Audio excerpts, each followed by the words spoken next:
Hey everyone, welcome back. Once again, we are playing some games for cats. I need to fix our overlay so that we can see the rewards, the incentives you can do. Um, and while I do that, I'm going to hand this over to Rosie. Why don't you guys go ahead and introduce yourselves? I'll let Rosie kind of go through, starting with herself. Sure, um, sure. and say who you are, and if you have anything you want to kind of shill, sell, just make people check out, have at it.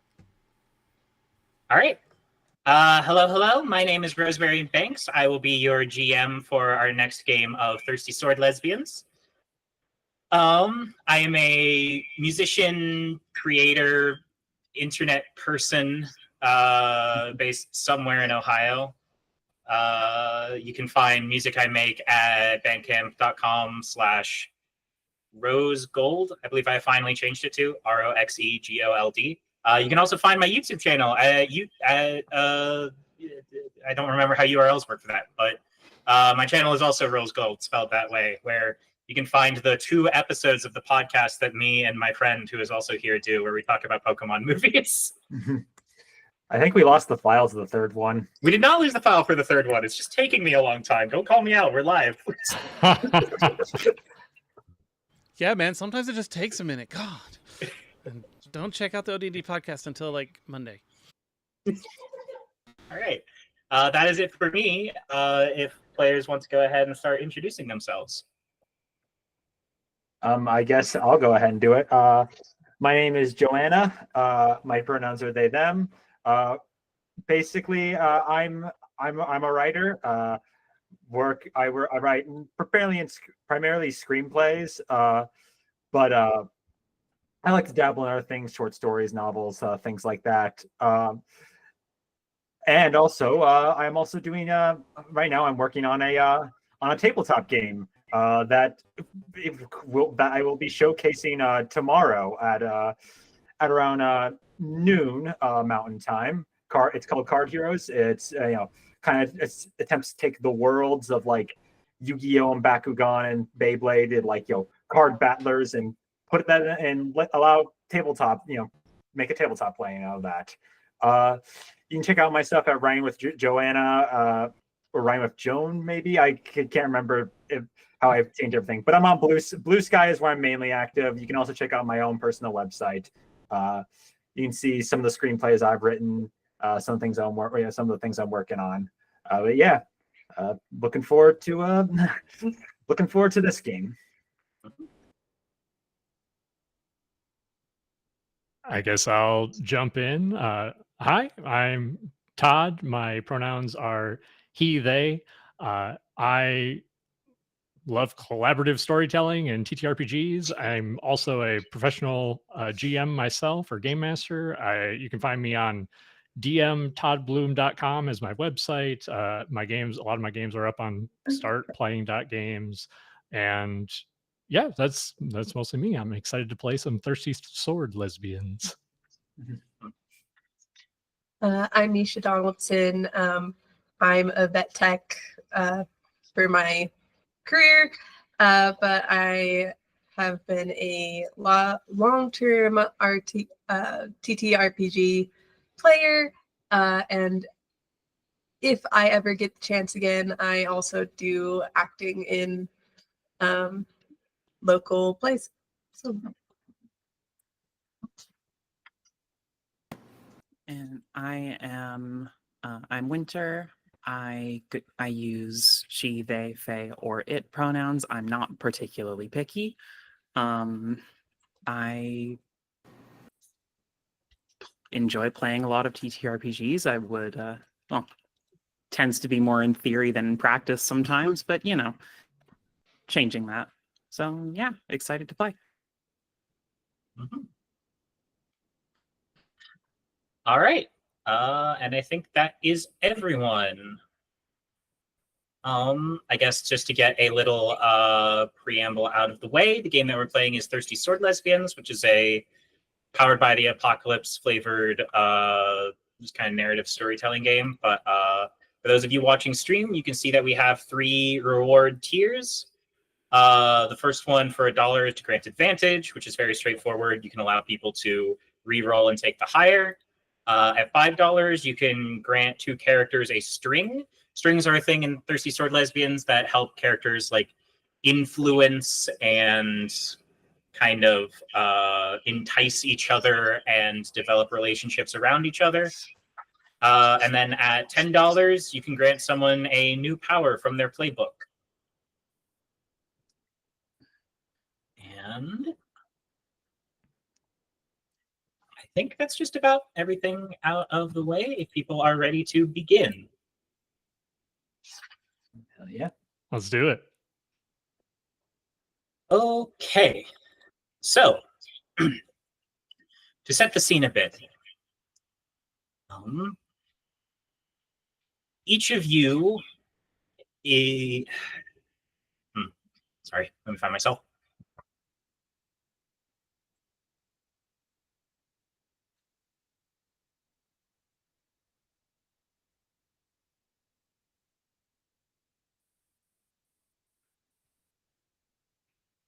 Each of you players is now a full-grown adult who 10 years ago was conscripted into the forces of the great magical girl troupe, the Magical Guardians.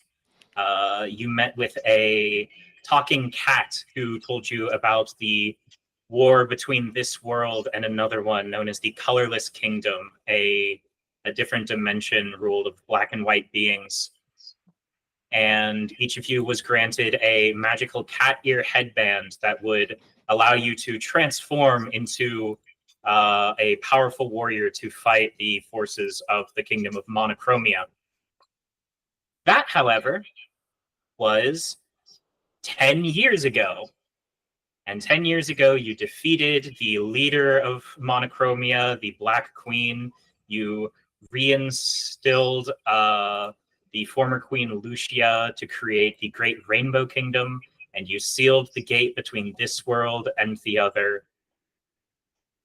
And now, 10 years later, you're being called for your 10-year high school reunion to meet up.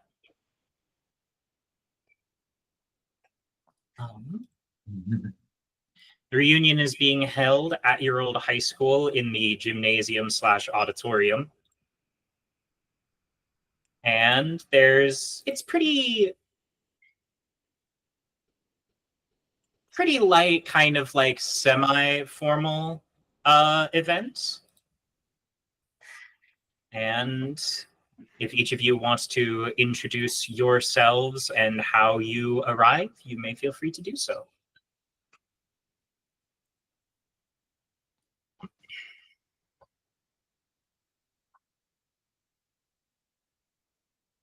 Not everyone at once. I think Zephyra, my character Zephyra, shows up to the reunion. And you said it's in a gymnasium, is that right? Yes. Okay. I think you guys probably see Zephyra is she's got like short cropped red hair down to about chin length, or black and red hair. She's wearing a leather jacket with a red shirt with like a Black Panther on it. The jacket has like metal spikes, and she has like a choker leather collar with spikes on it. She's got like torn jeans, and she enters into the gymnasium.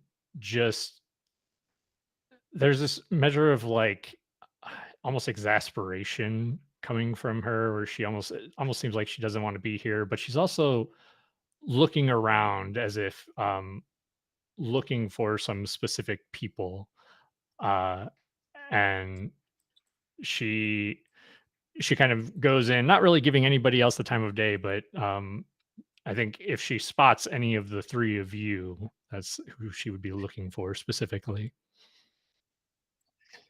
Okay. Well, spotting August Summers will be pretty easy. As he makes his entrance, you hear the roars of a motorcycle engine. August rides in, like into pulling into into kind of the parking lot. He is, and he puts down the kickstand, takes out the keys, takes off his helmet, fully showing off. He is looks wearing very similar to what I'm wearing, but also maybe looks a bit different. He's got like almost nearly bald head. Got his sunglasses. He got some sunglasses on. He steps off. He's wearing just some sports shorts and some kind of combat boots. He's just got no shirt on, but he's got like a leather jacket that's rolled up to the sleeves. His biceps are really making it puff out, and he has and he also has some sports tapes wrapped around his stomach. Notably, there are also some around his chest. There are usually where one would expect breasts to be. There are some scars, though they have been tattooed over with stripes that you might see like on a Bengal tiger. Amazing. And he just is kind of just gets off and walks up towards the walks up towards the entrance, waiting on everyone else. August, did you arrive to this event shirtless? Yes. Cool. All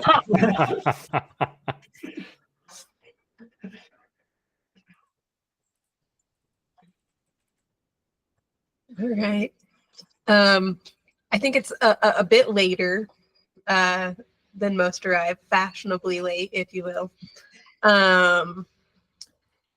Viv will arrive in a nice little car, a little more like definitely like freshly cleaned, kind of sparkly.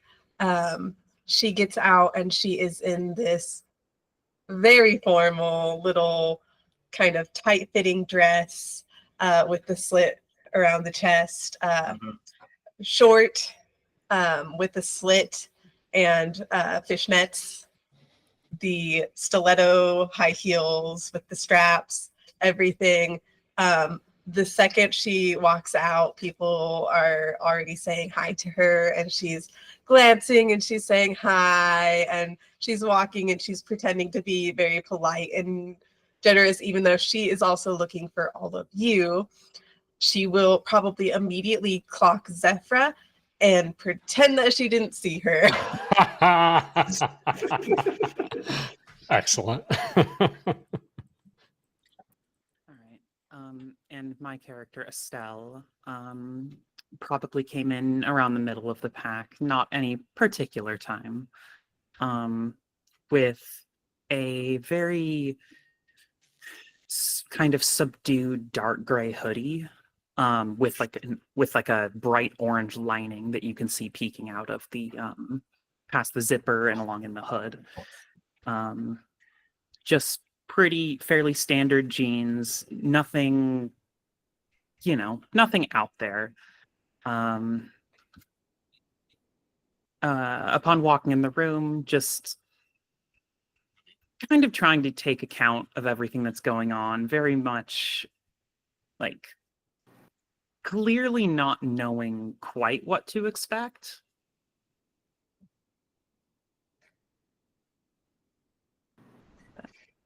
Okay. I'll say that August does take note of when she arrives, but he kind of doesn't really want to be the one to approach, so he kind of takes a step back. Okay. So what I'm hearing from everyone is when you all arrive, the first thing you are looking to do is meet with each other. That's the plan. Okay. Viv would seek out Estelle probably first. Yeah, I'd be looking for August. Okay, I like that. I like those pairs specifically meeting up. So, I will say, as the ones who arrived first, August and Zephyra are, especially since the two of you are kind of very noticeable in the crowd, shall we say?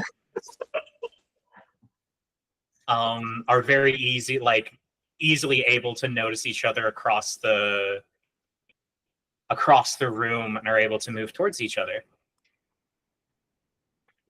I think Zephyr would approach August. Mhm. I would imagine, even though Zephyr and August have kept in touch, that Zephyr probably hasn't seen August in person in a while. So Zephyr's just, wow, you weren't kidding. You look great. He just looks that. Thanks, you too.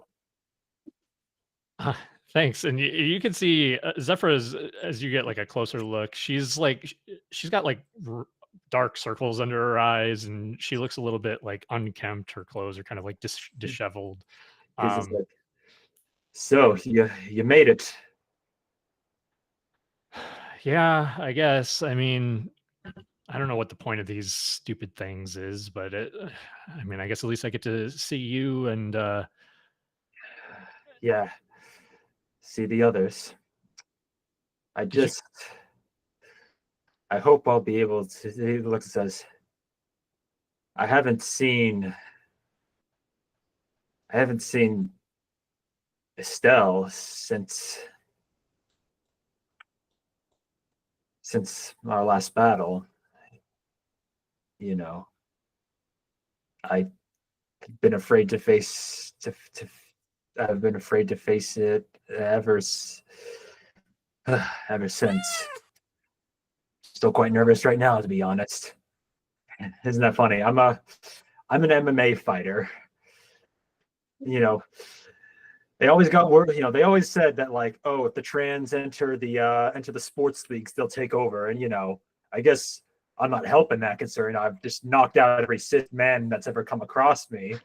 But you know, for some reason, this fight, this challenge feels scarier than any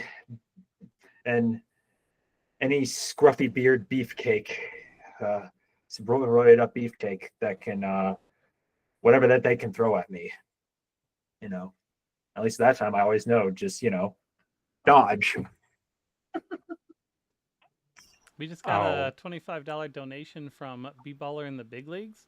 They didn't have Oh. any reward, so I'm just going to let Rosie decide if she wants to do anything with that. And Interesting. Thank you for the donation. Thank you for the donation. For 25, it is a lot right up front, but I will say I will allow the two people in scene currently, August and Zephyra, to go ahead and take another move from your playbooks. Oh, okay. I'll get that figured out here. You know what? While I have, that'll be good. I think as August, as you say all of this to Zephyra kind of puts a hand on your shoulder, August, and says, I'm sure she doesn't blame any of us for what happened to her. I mean, that's easy for you to say. You weren't the one she sacrificed so much for. If I had been stronger back then, that's part of the reason why I've been training so hard. Why I've sought out challenge after challenge and fight after fight, so I could be strong enough if something like that ever happened again, and I won't need to be saved. well, it's been a bit of a shit show. We haven't had a reason to use, and Zephyr inside of her coat, she's got the cat ear headband, and she just kind of like pulls it out. He just looks, says, "Yeah, mine's he kind of just like looks down and says, I still carry mine around, though it looks a bit different now." I don't know. I felt a bit lost without, you know, turning into one of the Guardians. It was fun, you know. Back then, all our problems seemed so obvious in front of us, and you know, seemed we could take care of them in a matter of a half hour. It always was a lot easier. Speaking of tense situations, you haven't seen Viv around, have you? Like, she sent me. She. He's just like, she sent me a text saying expect me to be last. Fashionably late. It sounds like her. Yep. Boy.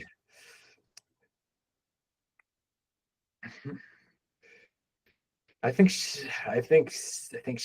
haven't told her anything about what's happened. Oh, well, that'll be a surprise. Yeah. Well, let's I mean, I guess So let's see if we can find maybe Estelle's already here. I mean, I'm feel a little bit nervous about talking to Estelle too, but we got to face it eventually. Yeah. Like, well, let's at least go inside, get some food. Yeah, let's go. All right. As you two join the indoors, I believe Estelle said that it will be arriving next. Yep.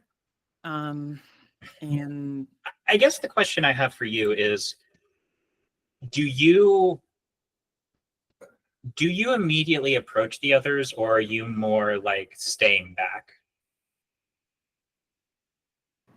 I don't know if Estelle hasn't noticed them or is possibly in denial about noticing them. I mean, hell, one of you looks drastically different.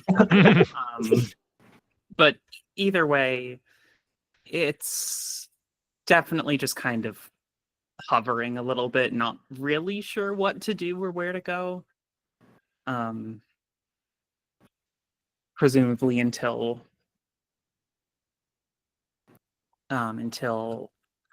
Viv does show up. Mm-hmm.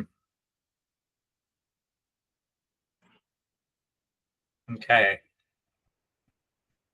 Does Estelle hear the other two talking about it?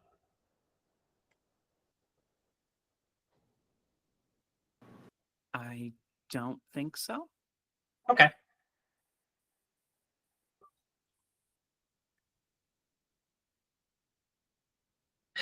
Then I suppose last of the hour to arrive, Viv. Yes.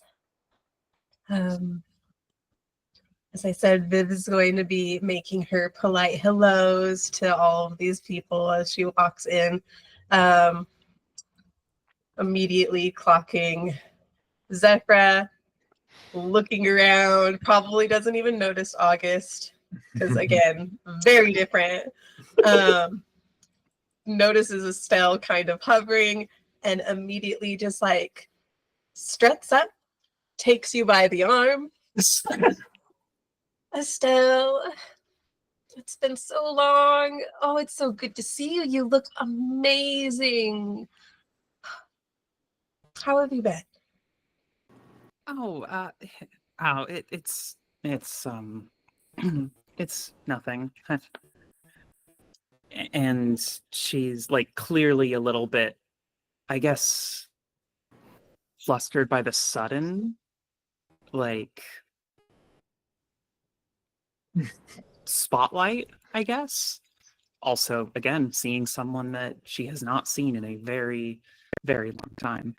Um, well, I've been hanging in there, I suppose. I don't know if there's much even to say of interest, just a lot of, recovery. It's a long process. How have you been? An adult? I don't like it. But again, I don't know if really anyone does. It's weird to be back here, isn't it? It's just... Well, I hope we leave different this time, you know? Yeah, me too. Speaking of which, sorry, do you think Zephyr's noticed me? Hey, Zephyr. Uh, I think that's Viv over there. yeah, I'm gonna just immediately, just He see adjusts. periphery pointing over. Just He adjusts. I have a making sure feeling. his sunglasses are on tight. We may be inside, but boy, is this. Boy, is that shining bright. Don't point. Don't be so obvious about it. What? I mean, we are looking for them. yeah, I think I'd say you have been noticed. Well, should we go together, or do you want a couple more seconds to breathe? Let's bite the bullet. Let's go say Okay.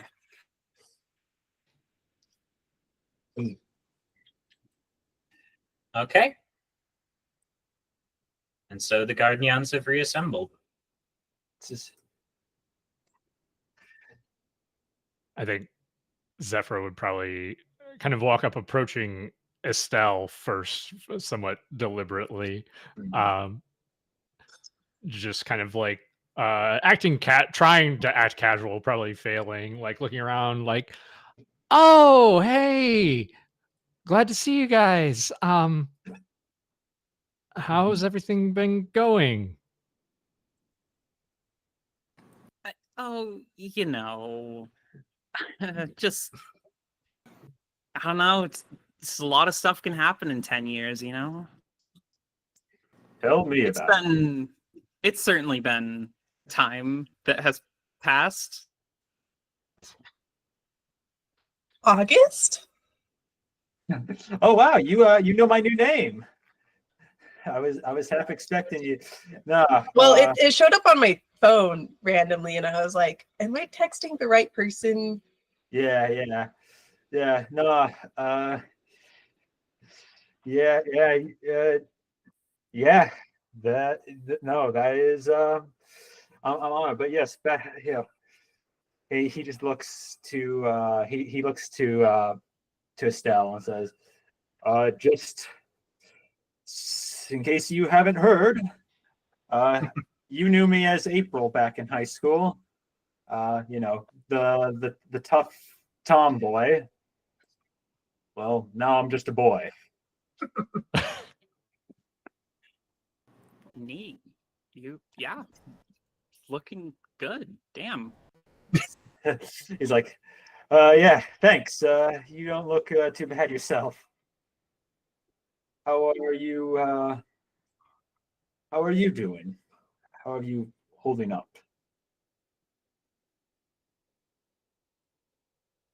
I don't know. That's a complicated question to answer. Well, if there's anything I can do to make it up to you, like you need me to like get you a drink, or is there someone you need me to beat up, or?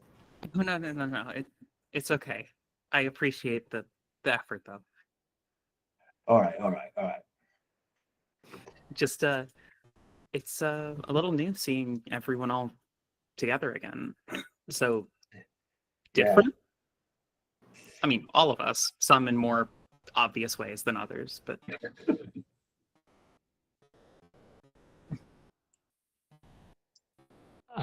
Zephyra kind of like, you can see probably to you guys a familiar nervous tick from Zephyra of like fiddling with a guitar pick between her fingers, and looks over to you, Viv.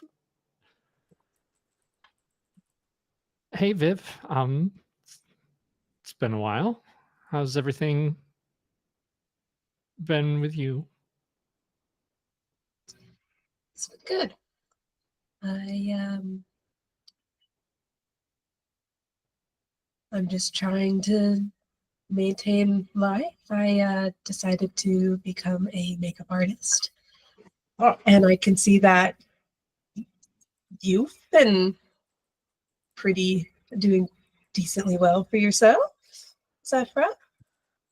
Yeah, I mean, decided to pursue the musician route. Yeah, playing on stage and stuff. It's fun. I'm guessing you guys haven't had any reason to, kind of puts like two fingers up to her head like cat ears. No, as I said to you, my fights nowadays are MMA in the ring, and we're not allowed to use enhancements like that.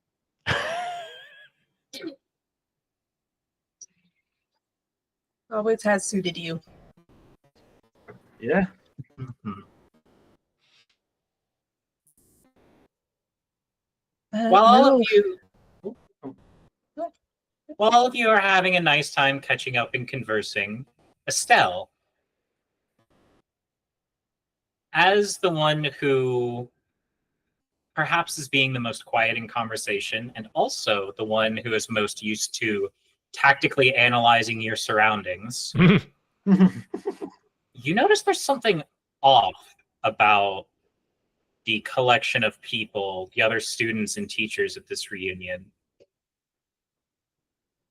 About half of them seem as they normally would be. Old students are about how you remember them, but older teachers are acting how you'd predict them to. But a certain number of people in the crowd are acting different, more formal, more uptight even. And you can also notice that each one of these people is dressed in a very particular way. would one say that they're acting artificial? Yes, Or- I think so. And you notice that each of them is dressed in only black and white.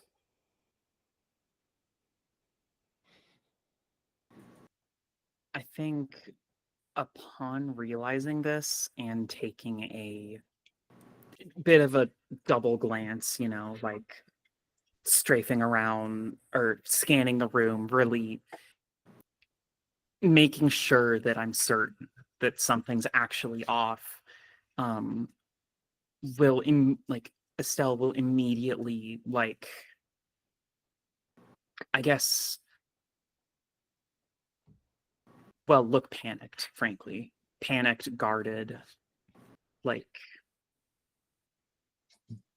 before trying to, well, Does August notice this? not. I think you reasonably could. He will immediately just become like, everything. Hey, is everything all right? I think something's wrong here with the people. Just and then try to kind of point it out,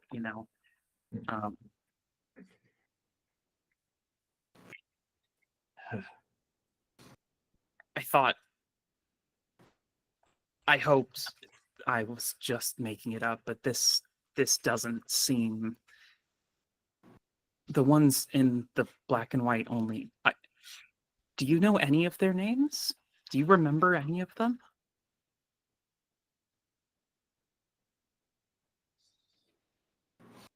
I don't recognize them. I can't say I do. They look like they're all here for a funeral instead of a high school reunion. I think.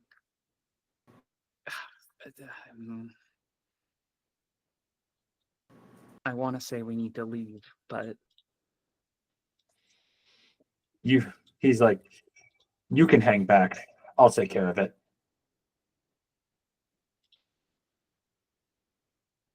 This is directly involving the whole group, I believe, this conversation. Sure. Yeah. You Just guys feel free to interject. Mm-hmm. August, you say you're going to take care of it? What do you mean by that? He kind of is just like, well, whatever the problem is, I can handle it myself. I don't. Especially Estelle, and to his intention is Estelle, whatever danger there could be, she shouldn't put herself in the presence of it.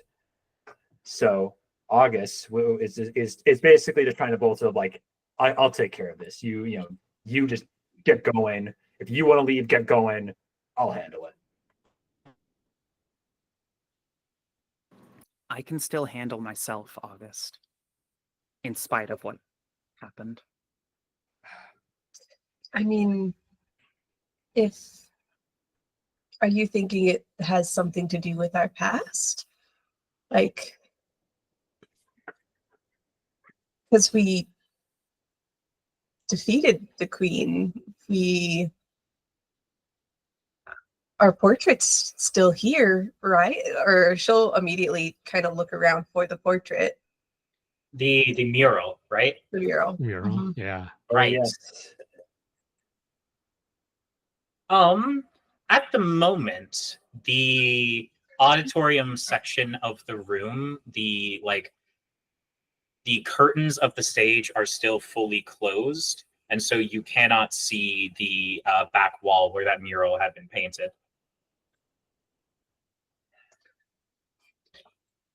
If you would like, August will immediately, like, without hesitating, will just kind of strut up, hop, not even like to use the stairs, just straight up like, grasping the ledge and hopping up and then approaching the curtains and pulling it back. You can see at the back of the room, the mural is there as it always has been. The wonderful, brilliant streaks of color and the playful cats and school's mascot is there exactly as you remember it. Except there's supposed to be something in the center. There's supposed to be something in the center. A heart-shaped crystal with 2 striking cat ears. And that is gone.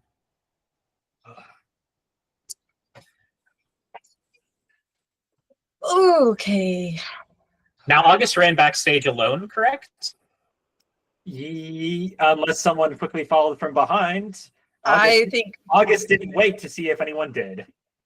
I think Viv would have just been like, okay, we're doing this, and would have followed August, probably pulling Estelle with her. Zephyr certainly wouldn't be left behind. All right, you have all clambered into the back of the auditorium and have noticed it missing. Bad. He just looks and says, like,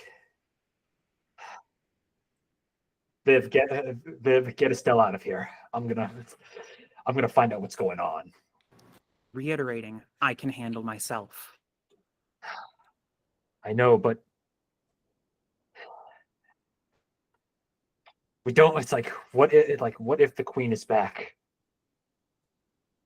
Then we'll handle it. I can't Then let. we won't make the same mistake twice. Look says, "Oh, I won't. I won't make that same mistake." What would even cause this? I mean, do you think, Estelle, do you think that those people out there are connected to the crystal missing from the mural?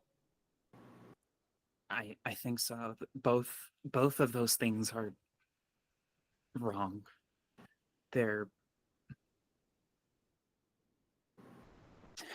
They have to be connected in some way. I can't put it to words, but it has to be. You hear a cough behind you interrupt your discussion. While all of you have been conversing, when you turn around, there are a pair of alumni standing at the other side of the stage by the curtain. A decent-looking man and woman couple. The man is wearing a very straight and square black suit, while the woman is wearing a simple, very undecorated white dress with her hair tied up rather conservatively. And the man approaches all of you first. Is there something the matter, all of you?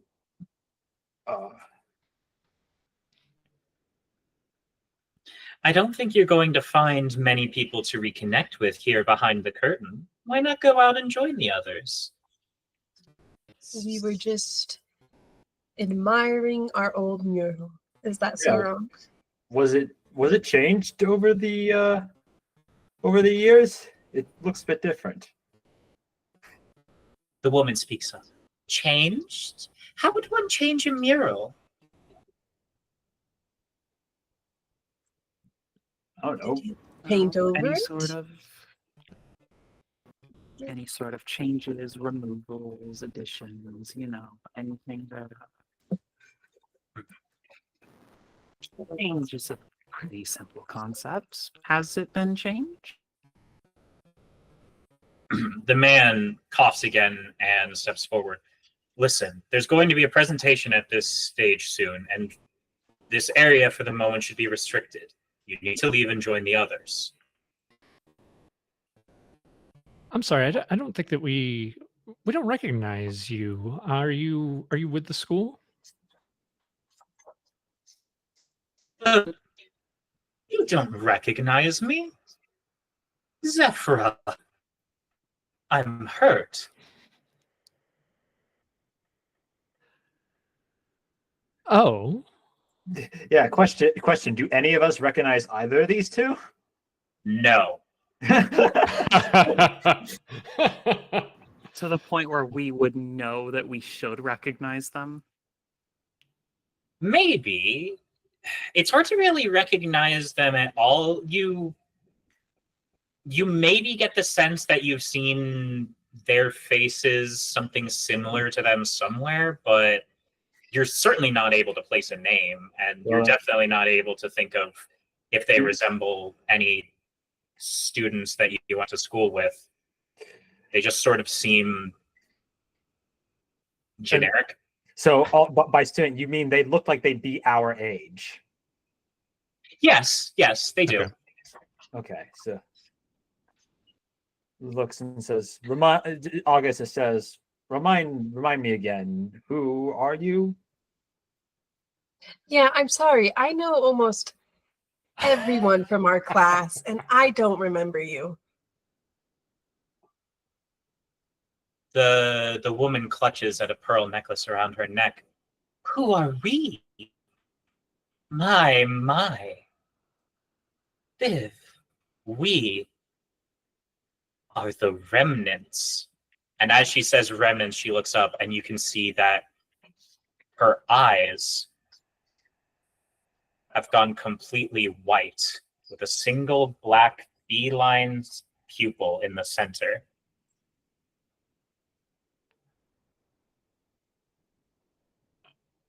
I think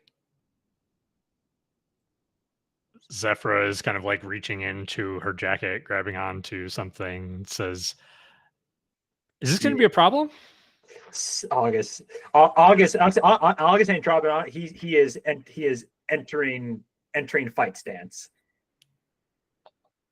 Zephyra asks if this is going to be a problem. The man steps forward and leans down. You can see his eyes have changed similarly. Are you going to make it a problem? What is it?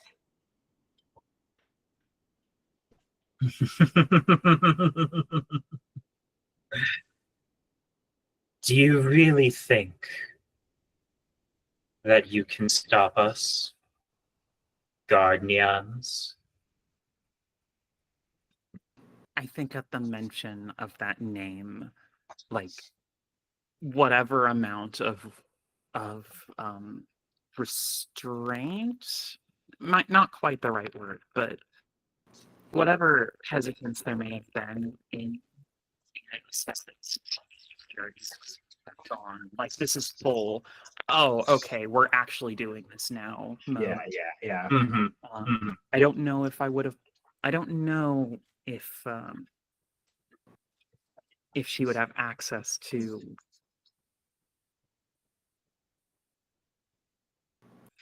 any sort of weapon, considering the circumstances. That is a good question for you, Estelle.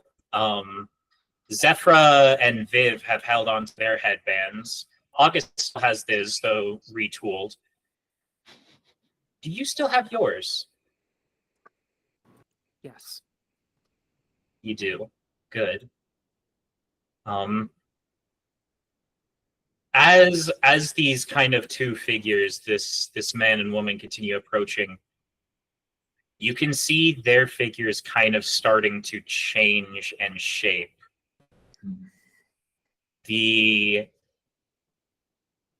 Their eyes grow larger. You can see the teeth in the corner of their smiles starting to shift into fangs. And you're not quite sure if you're imagining it, but you could swear a pair of two lumps starting to grow on either of their heads.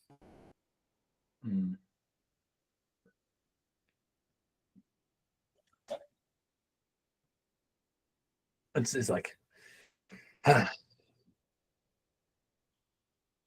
looks like we are gonna have to make it a problem. I've been waiting for this for a long time. I've been waiting for this. All right. I hoped we wouldn't have to do this. Time to feel young again. August does at that statement again. It is August will say, "We'll look to Estelle and say, you don't have to do this. I can take care of. I can take care of these two." I appreciate the thought, but don't infantilize me. All right. I'll promise at the very least, I won't let you get hurt again. We'll talk about this later. Zephyra's problems right now. Right. Zephyr's pulling out the cat headband, placing it on her head, saying, "If you're here to hurt anybody, including this group, including all the people out there, we're going to make it our priority to put a stop to you." And kind of like places the cat ears on. All right.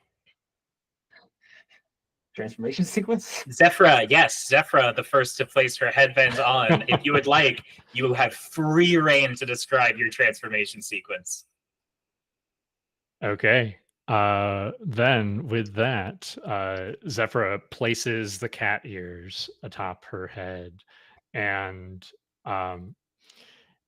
you guys see the ears turn into this kind of like gold glitter expands out from the ears and turns into like headphones that cover her Mhm. ears with the cat ears on top. This kind of like gold glittering magic shoots down her leather jacket and turns it into this sort of like black, almost like gothic looking magical girl dress with like red ribbons on it, with metal chains and spikes that hang off like the waist and the arms, and this choker kind of like or the choker appears with this red gem of a panther's head hanging down from it, um, and you see a guitar just kind of like magically appear in her hands with through flames that shoot out from her hands as she spreads them across, and as she strums a note onto the guitar, the body of it turns into a blade that extends out from the neck of the guitar, and she strikes a pose with the sword in raised up overhead, almost He-Man style, and just flames flickering in her now like black gloved hand. You can also see her hair is like has shot up, almost like these flames sticking up from the back of her head. Ah, badass. So cool. All right. Well, if you're transforming August, I wanted to make sure that someone else could set a precedent for a magical girl transformation sequence for how mine's going to be a bit different. As I take out my cat ear headband, looks more like something like almost like a belt buckle in a way, and with like as I grasp it and I grasp it, kind of do a few like kung fu poses, and then hold it out, and it like has this like. It has like in the image of a like a roaring tiger on it. It says it's go time, and suddenly, like within a black background, you see like his arms kind of, he kind of stands there fully kind of spread out as his a morph suit rather forms around August's body. It's kind of like these like yellow boots, this yellow torso, probably also like pretty much like yellow away from like also like yellow pants and like a black belt around it, and then like kind of around his arms there's like, it's also yellow, but like it's got like the stripes of a tiger, and like on his chest there is this big kind of there's like these big like fang decals, like from like top fangs are up on the chest, lower fangs are down by the stomach. He kind of just looks and he says, this camera zooms in on his face. He goes, "Storm Tiger," and there is the rumbling of thunder behind him, and kind of like the sound of a tiger going as a yellow helmet pops up over top of him. A black visor goes over the eyes with some kind of like tiger teeth around the outer rims of the visor. As he then like a strike of lightning comes down and it forms into a short sword, and he just kind of spins it around, turns around, and just like finally just goes off into a just like full on like more of like a kind of kung fu pose, like a kung fu pose. And to top it off, there's also a shot from below that will show August doing a backflip. I love that. Before Viv puts on her headphone or her headband, she'll lean over to Estelle and be like, "That suits him so much better than the guardian dresses up here." Oh, exactly. Amazing. And her headphones or her headband for her sake are like little sunglasses. They have the like clippies, and then she puts them on. It's so she can tuck it, and like use it. Like, yeah. So very casual. So she plays it and she puts it on, and her hair kind of like rolls out of the like pretty bun that was in very flowy, liquidy form. And her dress kind of changes from this black to this shimmery blue, and it grows just like an inch or two in length, and it becomes more flowy than it is tight fitting, though it still shows off plenty of her figure. And then of course, in classic Sailor Moon style, the like waves will like go over her, and the shoes will change, and she'll pull out a very thin, like almost like ice pick like sword that has the baton at the end of it. And then her ears and tail are hairless, and she'll just pose there as her little Sphinx self. Guardian Sphinx. Oh, I love it.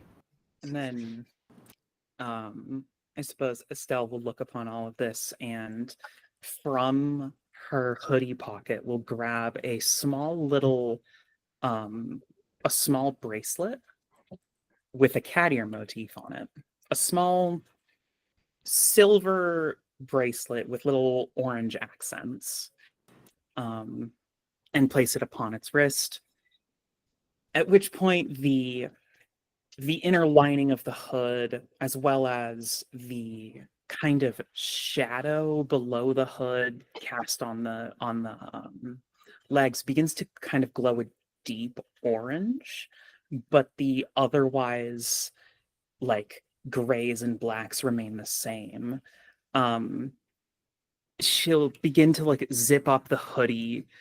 You see the seam like a little like along the zipper as it's being zipped up, kind of what looks like a small little kind of candle flame trailing up that zipper and kind of sealing the hoodie into the new outfit.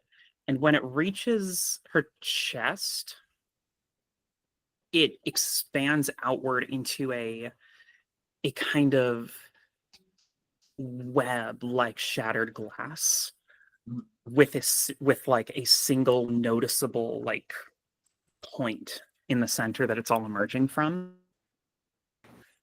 Meanwhile, kind of in the background, the magical aura is, well, it's gray. It's like smoke, effectively. From her side, she will draw a mundane steel rapier that was somehow being hidden in there. We're gonna anime logic that one a little bit. Sure. And in her left hand, grab a, again, mundane steel parrying dagger. All right. Both of those primarily gray, but glowing very slightly in orange, like heated, like the metal has been heated. Cool. All right. As soon as you all finish and reassemble in your guardian pose after 10 years of being apart, you hear the man just sort of lightly clapping. Well done, well done. It has been so long, hasn't it? Oh.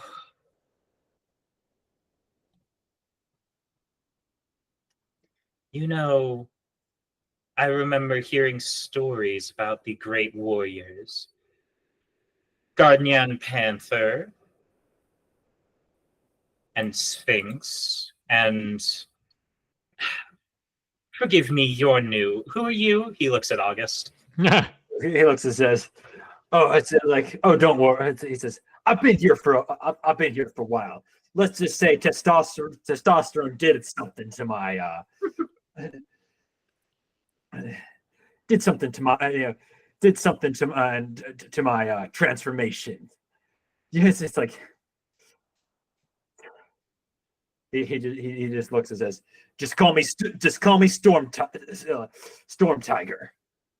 Storm Tiger. He gives a very tight, forced smile. Of course. He's like, "Don't worry. It's a name you won't forget once I kick your butt." Oh, don't worry. However, he gives a brief glance to Gardnian's snow leopard. We have heard much about. In fact, allow me to personally thank you.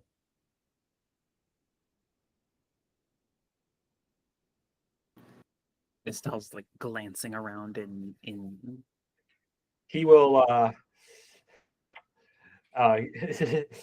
upon just seeing that, Storm Tiger will immediately just kind of like step in front of Snow Leopard and just be just full. "Hey, you want to get to her? You're gonna have to go through me." I pinch August by the ear and pull him away. "Hey, get through my mask." Estelle will. Very good. Very good. I glance over appreciatively, just a little like a knowing glance, and turn back. What are you talking about? Oh, well, you see, you were our blueprint. The man takes a step back, and he and the woman take each other's hands and begin a very balletic dance back and forth. And you can see a dark black and white power begin to glow from underneath them as lights shine and ribbons blow past, and the man reaches into his suit to pull out from beneath his lapel a ornate and well-polished saber, while the woman from behind her dress will pull out will brandish a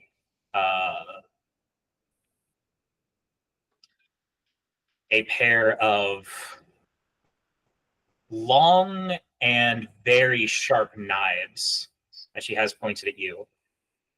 And once their dance is complete, you notice that they too have grown small, triangular, pointed ears atop their head and have long tails drifting behind them.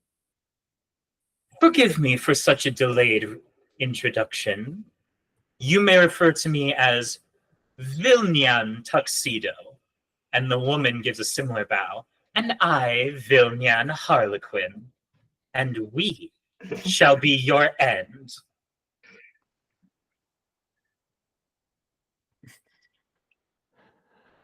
Not with lame names like that, you won't. Yeah. And with that, they are upon you.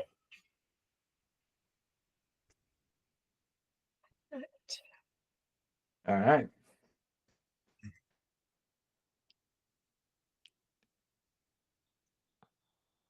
So I would like to try to go first. Okay. And I want to basically try to slide and try to cut one off balance and point my sword at them in a dramatic entrance kind of way. All right. I like that. That, I believe, unless you have a particular move from your playbook, I believe it's just going to count as a fight action. I am trying to roll for the main attraction, which is a Gotcha. yes.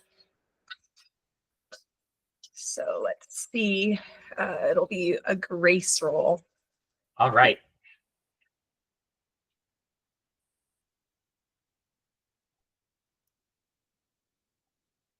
That's a 9. A 9. So 9 is a mixed beat. Yes. Want to remind you guys that you do have 5 rerolls. We do. We do have 5 rerolls stacked up. Cool. Perfect. I think I'm going to keep that one for now. I don't think it's too bad. Okay. And I am going to choose to hold.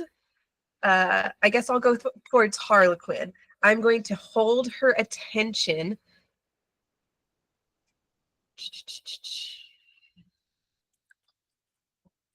Or no, I'm going to have all attention be on me for right now. Okay. So you immediately dash out into the fight and have decided to like overwhelm Harlequin so that she can only focus her attention on you. Is there any other effect of that move on a mixed beat? Nope. That Okay. is all I can choose. All right. I'll I show think you that it's not very easy to take us in a fight. Oh no, hardly. I wouldn't want it to be easy. I want to see if you can live up to everything I've heard.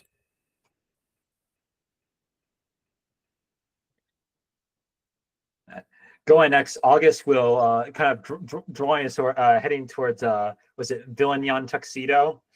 Yes.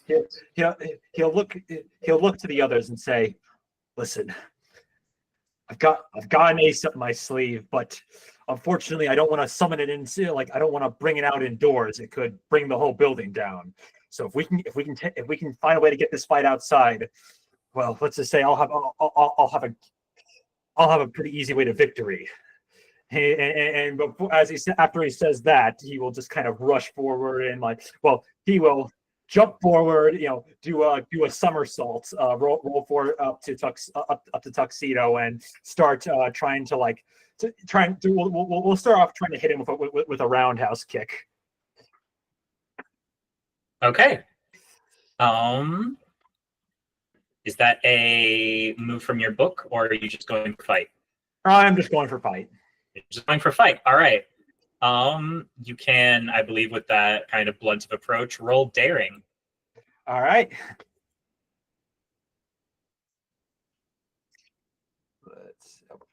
I got. And with Power by the Apocalypse, it still is like 7 to 9 is partial success, 10 plus is full success. Yep. Oh, that one rolled down there. Again.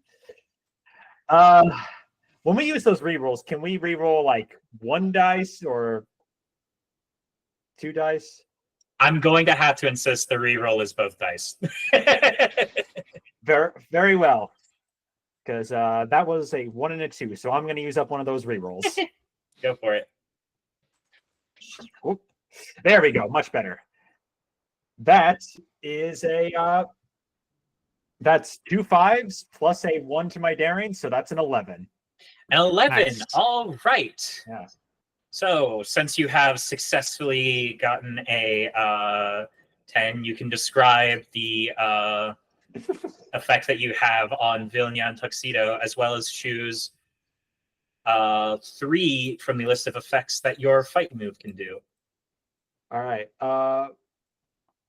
Tell me, where does it say on the character sheet of what the effects are? It will not be on character sheet. It will just be under like basic moves. For fight, since you rolled 10 plus, you get to choose 3 from the list of flirt with or provoke your opponent and gain a string on them through violence or cutting words, inflict a condition, create an opportunity for an ally through prowess or distraction, or take an object from your opponent or seize a superior position. Okay, and I can pick how many of those? 3. Okay. Oh boy. Okay, this is the world is my oyster now. let's see. So I think the first one is like the first easy one is let me just make sure I have basic moves. Okay. So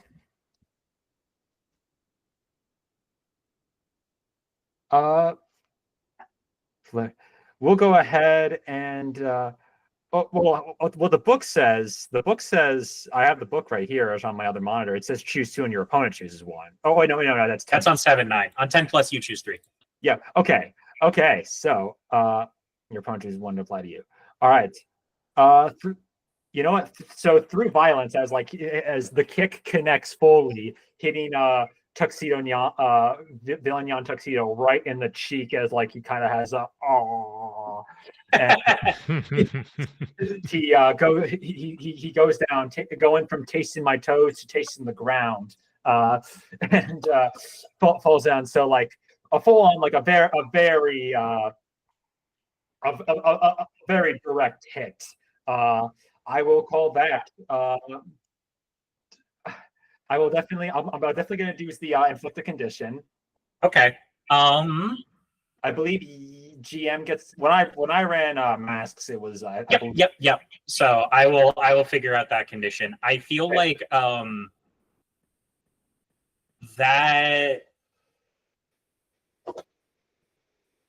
that particular attack on him has like left him very surprised, and especially coming from forgive me, Storm Tiger. Yeah. As sort of like a new unknown element to battle. I'm going to say that Tuxedo will take the frightened condition. Yeah, sorry. Yeah. With that, I'm also going to create an opportunity for an ally. So create opportunity for through prowess or distraction. So I assume if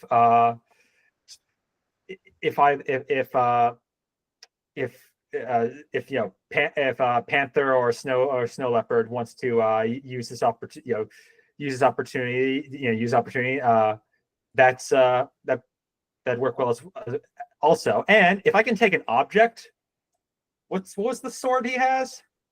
He has a very ornate saber. Yeah, he will take he'll take his short sword like while he's down, just take his short sword and just kind of back the saber to the side, like almost off the stage. Yeah, okay. That I think is enough for me to suitably say that Vilnian Tuxedo is kind of shaken and frightened. However, since you have rolled to fight, he gets to pick one effect on you. All right. And I think that as much as his eyes have like gone wide and he's kind of panicking without his weapon in hand, he is going to give you kind of a look and say, now, aren't you being a little reckless? You should listen to your friends. I thought Estelle asked you not to infantilize it.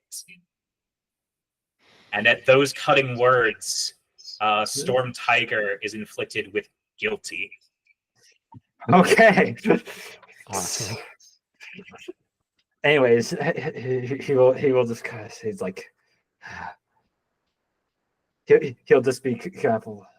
I'm doing what I think is right. And yeah, anyone else? As I said before, I've created an opportunity. I've been creating opportunities. So if Leopard and if Leopard and was the Leopard and Panther want to use this opportunity, use my use my my action as an opportunity to help them with something, feel free. You got something, Leopard? I do have something. I'm not 100%. Well, no, I think I can go with it. Is this an opportunity for me to take an action or Sure. just stay? Okay. Hmm. Because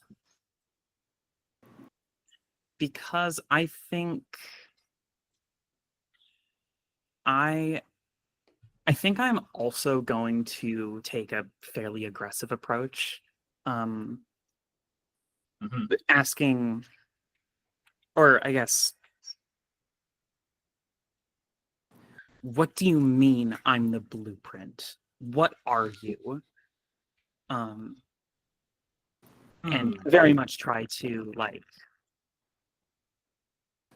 I guess, actually, is that figure? That, I believe, would count as figure out a person. Then that is what I will do. Okay. And you can roll plus wit.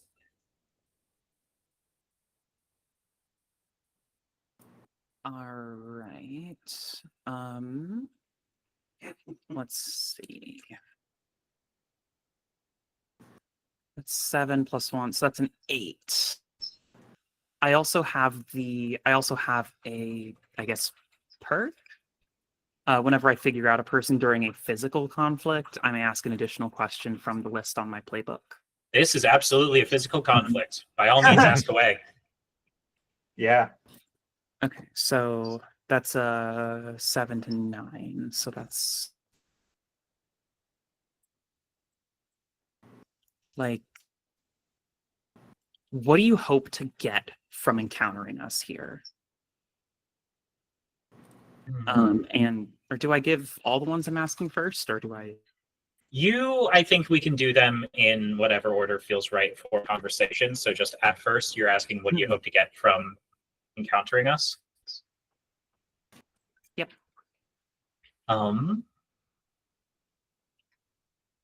You're asking tuxedo?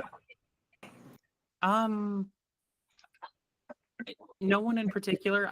We could say it's Okay. tuxedo because the vulnerable position. Yes, sure. And Viv currently has Harlequin occupied. Yep.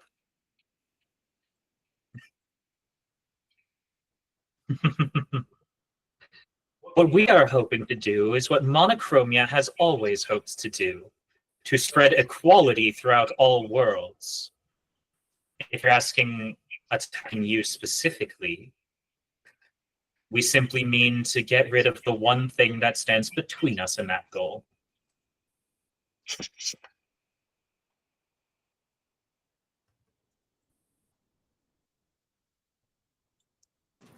Okay.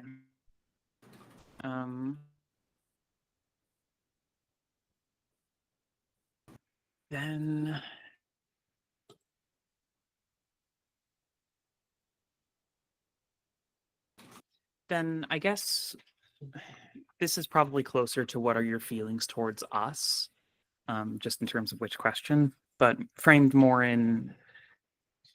If you want to ask a question that is not just listed on the list given in book, if you just want to point blank ask, what did you mean when you said I was the blueprint? Yes, that's exactly. Yeah. By all means, I can answer that one. Yeah. Oh, don't you see? The Black Queen's attack on you created a certain effect. One that everyone was privy to and everyone remembers. Those left in the remnants saw potential in that form. In you, Snow Leopard. What do you think? He gestures down at his appearance. A fully black and white, colorless caricature of a Guardian. Don't you think I look the part? I think that if you are even whether. And I will count that as my questions of what are your feelings towards the Villians kind of being almost replicas of snow leopard, or even cheetah at its lowest moment. Then I think they're fools. Mockeries of something not even worth copying. If you're trying to become a perfect version of me, you're still not even half of a Guardian. You have no possible chance. I don't know what you think you're trying to do here, but it's not going to work. Interesting. You know, it's not stated as a direct result of that move, but I will say that cuts to him fairly deep. Vilnian Tuxedo is insecure. Yeah, me too, buddy.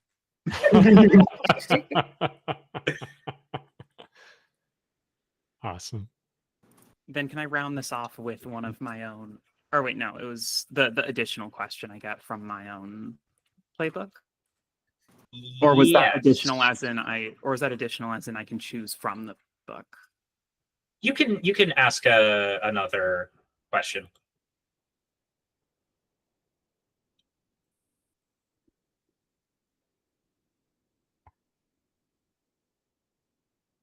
In a world lifeless and devoid of whatever it is, such that you keep on finding a reason to come back and keep failing over and over to what? Turn this place worse?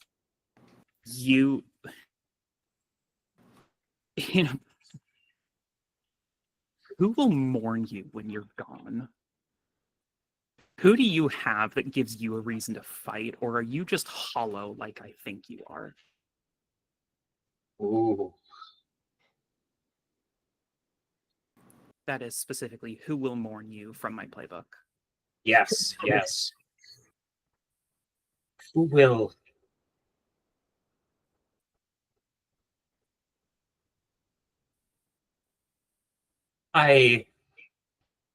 Surely my partner?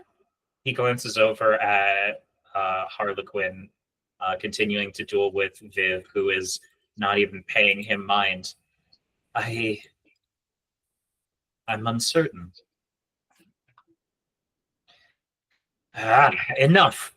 You're distracting me! And he will lash back out at all of you and return to the fight with his claws. All right.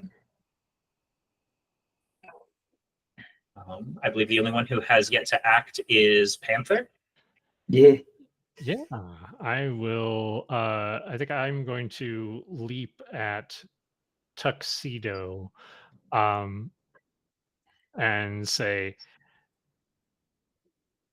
I've been waiting for this opportunity just to put the ears back on again. And seeing you as a mockery or a copycat, let's see if we can get rid of yours. And like leap at him. Just the sword disappears in a puff of flame. The cat's claws come out of Zephyr's hands, and she's going to like leap towards his back and his head and literally try to like claw in and rip the ears off of his head. Okay. Wow. Damn. Yet again, I was I'll the bad ask if one. you were going for fight or a particular move. Definitely fight. All right, I agree with that. That absolutely sounds like daring. So go ahead and roll. Let's see, 2d6. Oh, I now rolled a 2 and a 1, so I'm going to use a re-roll if possible. Absolutely, absolutely. That brings us down to 3. Okay. So much better. Let's see. My daring is +0, but that's a 10 total. A 10 total. All right. On a 10, you are able to choose 3 of the listed effects below fight. I think definitely through violence, inflicting a condition. Through violence, you have absolutely inflicted something. Oh. Feels appropriate. Let's see. I think immediate condition is that this kind of amidst his guilt, his fear and insecurity, and now being overwhelmed in like a 3-on-1 fight, Tuxedo is beginning to feel hopeless. Love it. Let's say another of the three will be just sees a superior position, perhaps, holding on to him. And then the last one, create an opportunity for an ally. Just kind of, I guess, calling out like, Storm Tiger, get him! Just like riding him.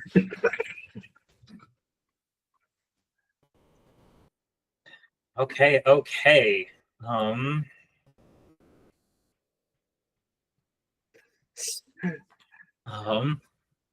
Unless you got something else, I'll take that. You absolutely can. However, Tuxedo does get one reaction in response to fight. Right.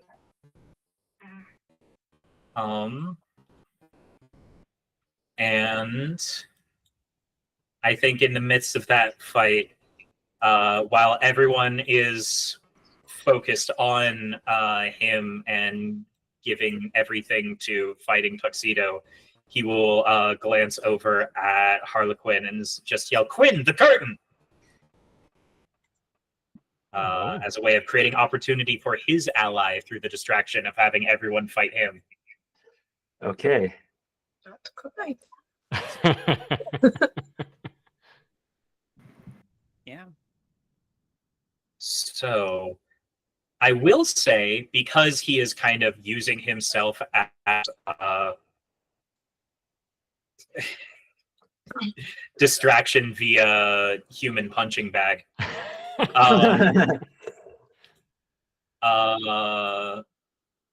Storm Tiger. Yes. If you want to take the opportunity presented to you by Panther and continue fighting him, you can by all means continue to do so. However, if you want to act instead on the words he just said and leave that fight, that is, I think because I have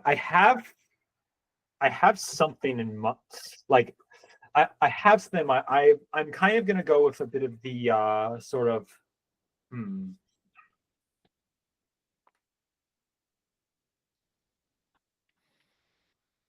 I am going to be kind of shifting my focus over towards the towards what's the Harlequin? Harlequin, yeah, and sort of just like kind of see yeah. You know what? Actually, no. You know what? Full on, like he'll just be, oh, you want some too, and he'll flip his way over and then just kind of go with that, just a straight good old number 2 to the face. To who? To Harlequin. To Harlequin. Okay, this is what I was going to finish saying. Because all of you are currently invested in fighting Tuxedo, and because he is doing his best to distract you, you can change to instead join Viv fighting Harlequin. However, to do so, you're going to have to defy disaster. Hold on. I think because I actually have a move that I think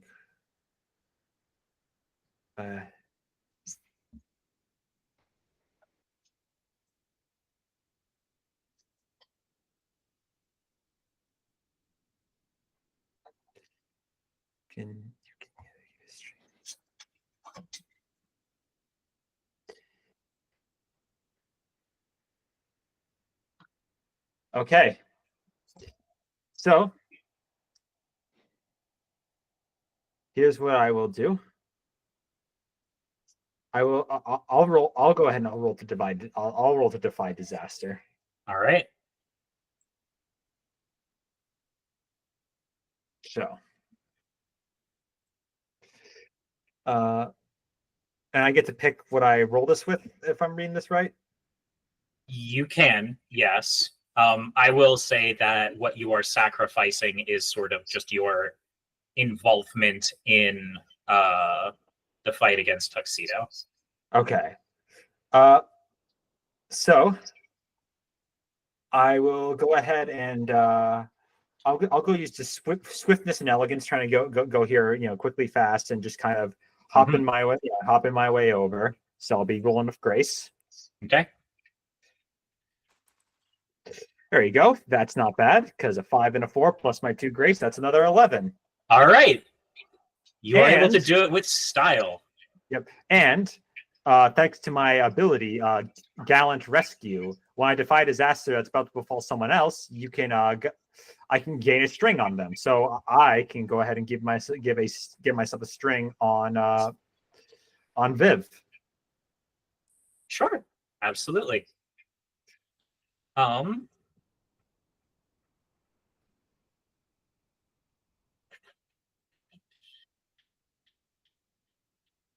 Okay. As you now have joined the fight with Viv against Harlequin, you can notice that while Harlequin is giving her all to defend against all of Guardian Sphinx's attacks, she is slowly backing her way back towards the curtain and towards the rest of the reunion in the gymnasium auditorium area. Yeah. August is just kind of chasing after. Hey, where do you think you're going? Mm-hmm.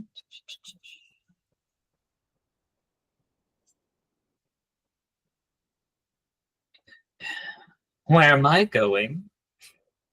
It would seem only where the one of you brave enough to fight a girl is directing me.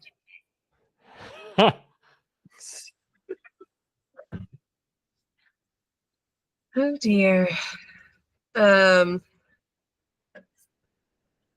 will go ahead and try to swivel around and push her away from the curtain, because that seems to be their goal.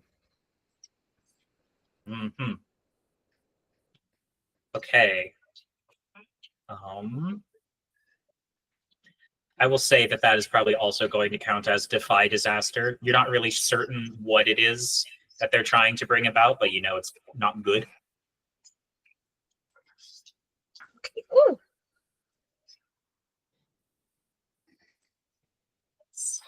I will also roll with grace.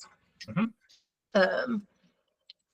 Using some of my ex-cheerleading moves to get behind her and kick her away. Mm-hmm.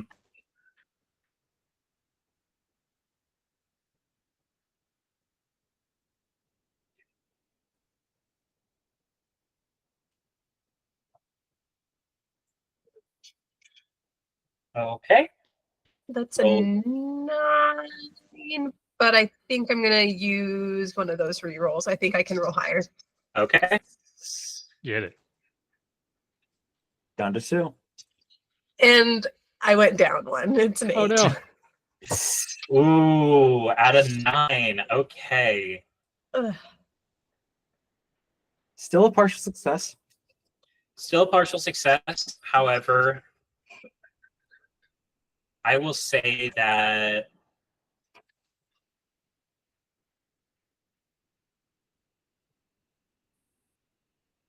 on a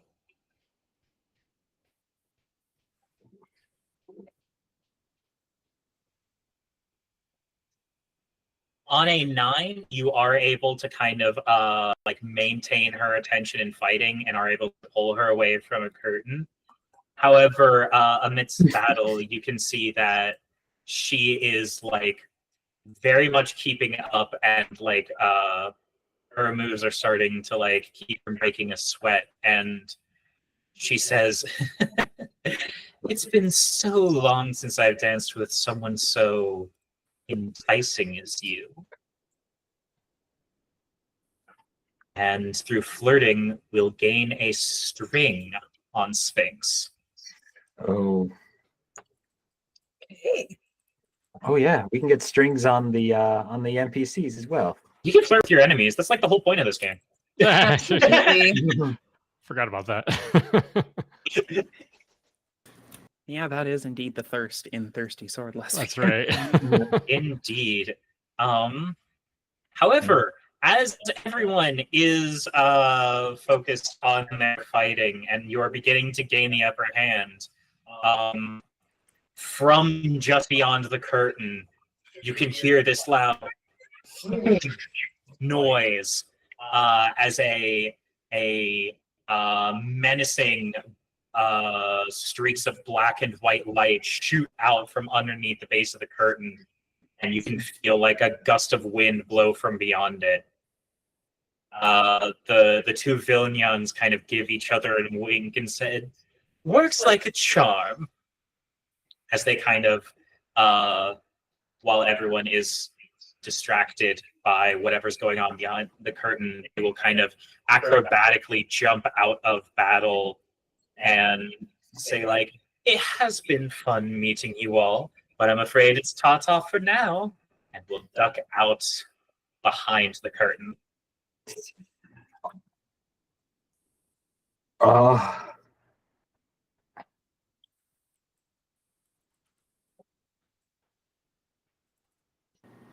I suppose we should probably figure out what's behind the curtain then. Yeah.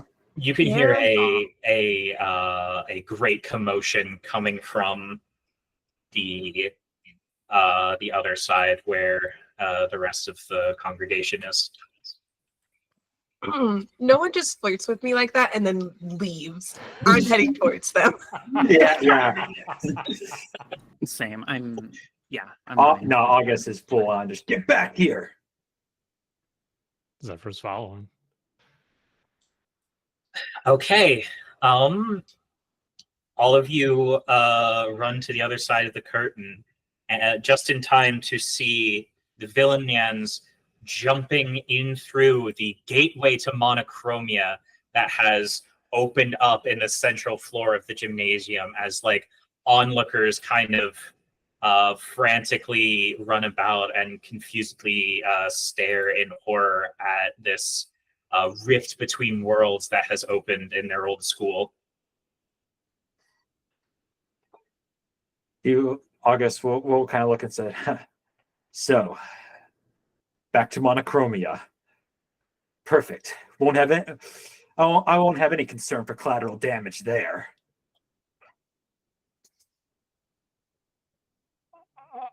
Zephyr will kind of like put a hand on Estelle's shoulder and be like, "This is something that I've been waiting for, but are you okay with this?" Like her carrying dagger, kind of takes her left hand and clutches at, like an old wound. Well, a literal old wound. But just kind of staring. And if you're paying attention, you can see like her hand gripping her right hand gripping her rapier very tightly. Viv will put her hand on her shoulder and say, "Of course she is. Come on, Estelle." And go with you. Yeah. All right. Let's go. Let's go. Quick question before we head in. You said there's commotion and stuff. Is there like any danger of people being sucked in? Oh, absolutely. Oh, a few people like already have been. Sorry, I didn't make that clear. Yeah. Should we maybe try to rescue the bystanders first? Yeah. Let's do Never something really about been that. good at that part, so Frankly, everyone's either getting sucked in or they won't. And if we're going to be inside anyway, then we can just send them back, right? yeah. Hey, everyone, run! I think enough enough people have like seen that whatever's going on here is bad news, and I think the Guardian Sphinx shouting for them to run is enough for people to kind of clear out before everyone can get sucked into the gate. Okay. And then everyone is going to go in toward Monochromia. Yep. And I think that is a good place to call our 10-minute break. Sweet. Sounds great. Sounds good to me. It's Alright. a lot of fun so far listening to you guys. Thank you. So we'll take a tenor. We'll be back at around 5:50 Mountain Time, and hopefully you guys can dig your wallets out.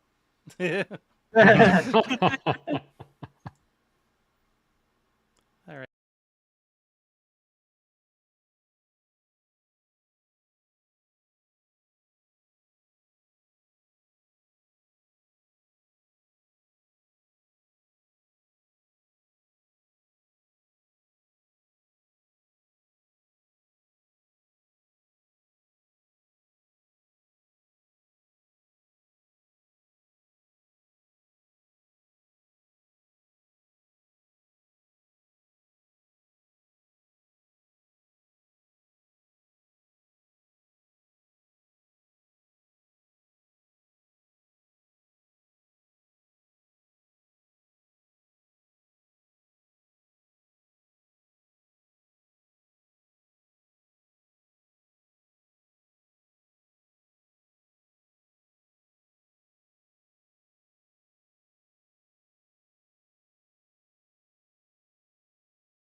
All right, we are back.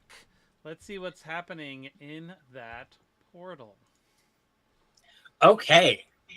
So, as all of you pass through the gateway into Monochromia, it is much different than how any of you remember.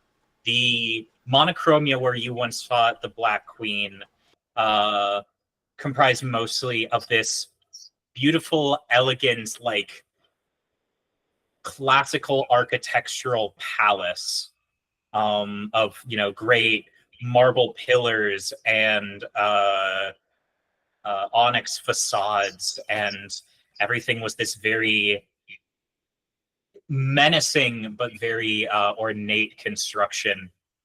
And instead, what you find on the other side in Monochromia is a narrow and terrifying, almost like brutalist construct that seems to reach on into the sky eternally. Wow. And you can also see that none of you had ever entered Monochromia without your Guardian transformation, and you had never seen a normal human enter. Kind of scattered around you where the gateway has dropped you, there are your former classmates and teachers, like frozen in horror, turned to stone. Their faces just in fear and confusion. These are the ones who got sucked in. Yes. No. He kind of looks and says, how? We reinstated Luxia, and Monochromia should be the Rainbow Kingdom now. What's happened here? Has anybody heard from Lucia since we put her back on the throne?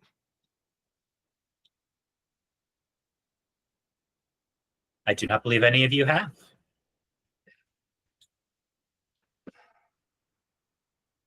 Maybe we should have kept in touch a little better.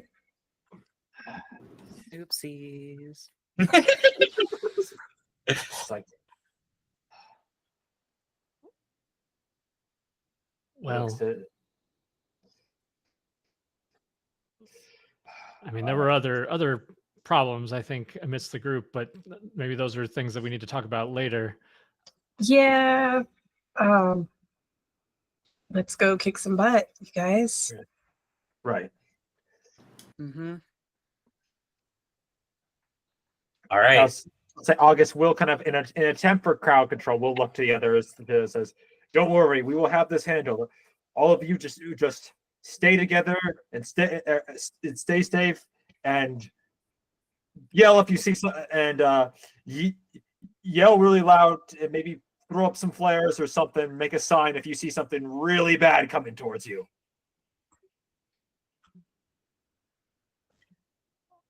Well, that sounds good. Let's check out whatever the go. hell that thing is.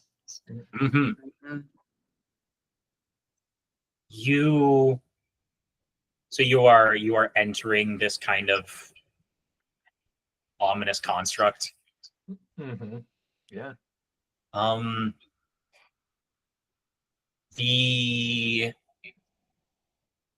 entering the large room where you would expect to have found the great throne room where you previously reinstated Lucia and defeated the Black Queen. The general layout of things is about right, but where there were statues, there are now only these imposing obelisks. And where there was once a great fountain at the center of the hall, it has now completely dried up. And at the far, far end of the room, at the top of a incomprehensibly tall flight of stairs, there sits a person on the throne. A person who does not appear to be of any discernible gender. A person who is not particularly attractive, but not particularly ugly. A person who is not thin, nor a person who is heavy, nor tall, nor short, with hair and skin of absolutely no discernible color. They stand up from the throne and give all of you a gesture somewhere between a bow and a curtsy. Hello, welcome. Ooh. Rose, we got a donation. String. We did give a string.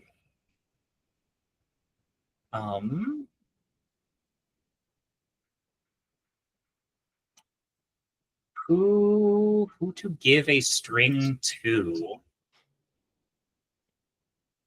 I will say Estelle, Snow Leopard. You can see his attention is particularly fixed upon you. You have a string on this entity, whoever she is. Got it. I have added a string and written in entity. Yeah. I wrote in the entity. Okay, Capital okay. T. Yeah.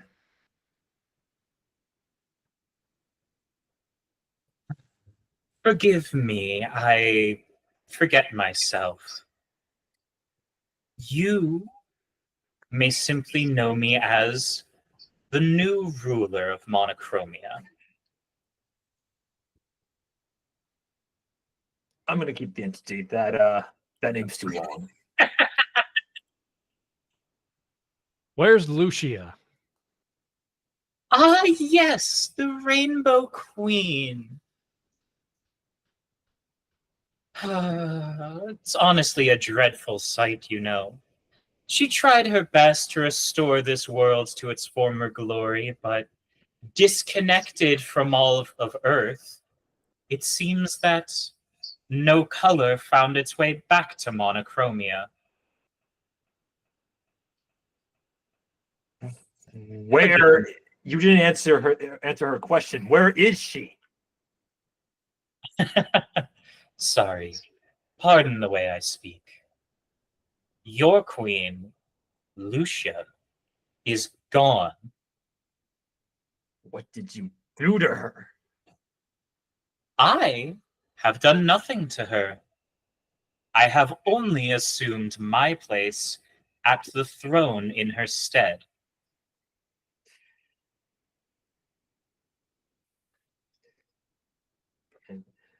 Are you the one? He says, I assume you're the one who sent those.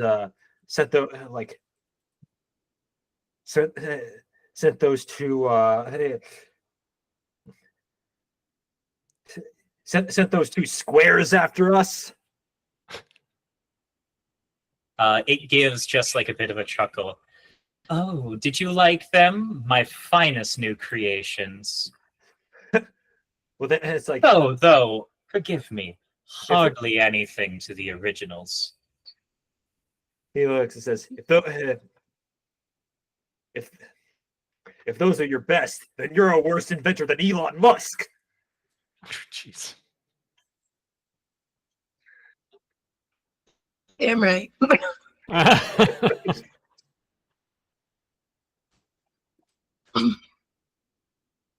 So, if you didn't do anything to Lucia, but you sent those copycats after us, what the hell's your goal? Did you get somebody else to dispose of Lucia?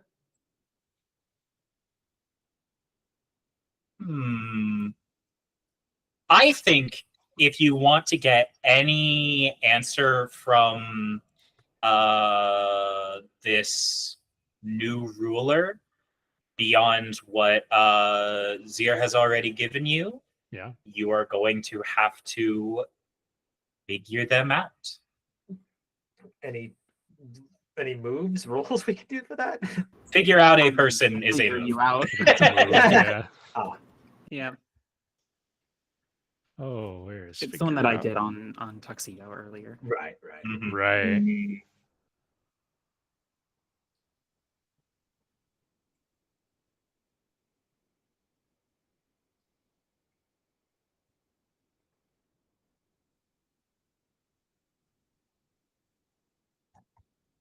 let's see. So we ask the questions after we roll. Is that right?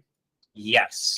Okay. I believe you specifically, Panther, are the one trying to figure out that information at the moment. Makes sense. Then let me roll. So you can roll plus wit. Let's see. That's my wit is 0. So I got a total of 7 on that roll. Okay. You may ask 2 questions. However, Faye will ask 1 in response. Love it. Okay. Then I will. The first question. What do you hope to gain from this? From being on the throne? From sending these copycats after us? From getting rid of Lucia?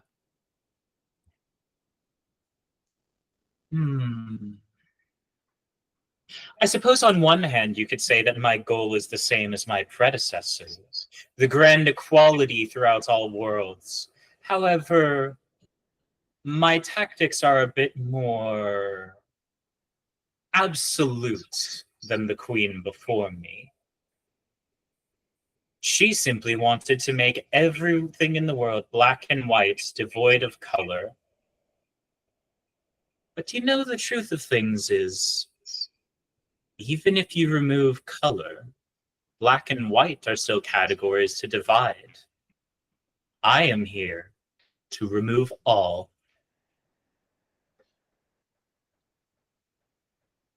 And then I will ask for my second question.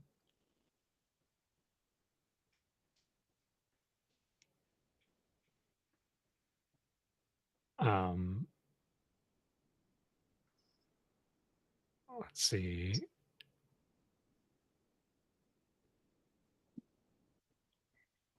You want to get rid of everything, then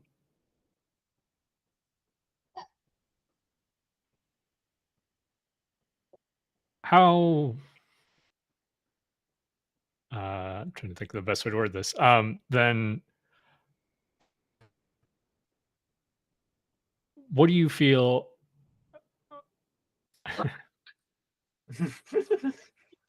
Sorry, I want to. I would think I'm going to phrase it a slightly different way. Yeah. Basically, I just want to ask her or ask them.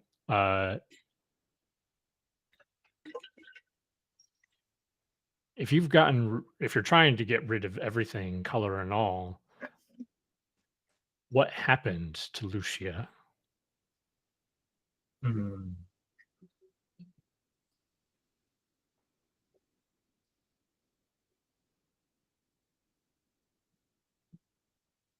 I tell the truth. The throne was simply unfit for her. But fear not. I have not brought any harm upon your old pet cat.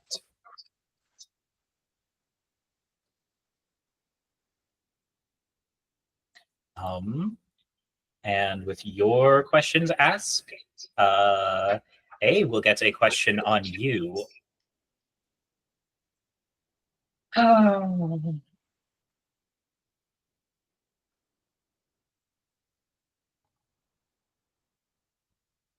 I know how you all see me. I know you don't want monochromia returned. I know that you would rather have seen the queen you left here in my stead. But don't you think that's closed-minded? For the GM question, what would it take for you to see my side of things? Is that to all of us or just to Can be for all of you, but particularly Panther.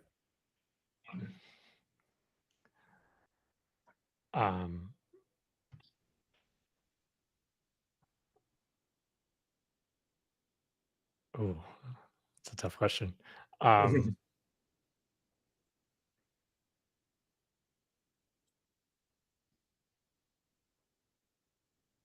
There are certain people that I care about.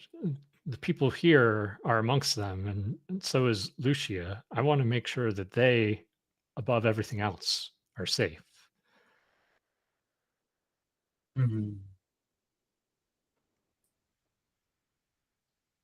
You want them to be safe.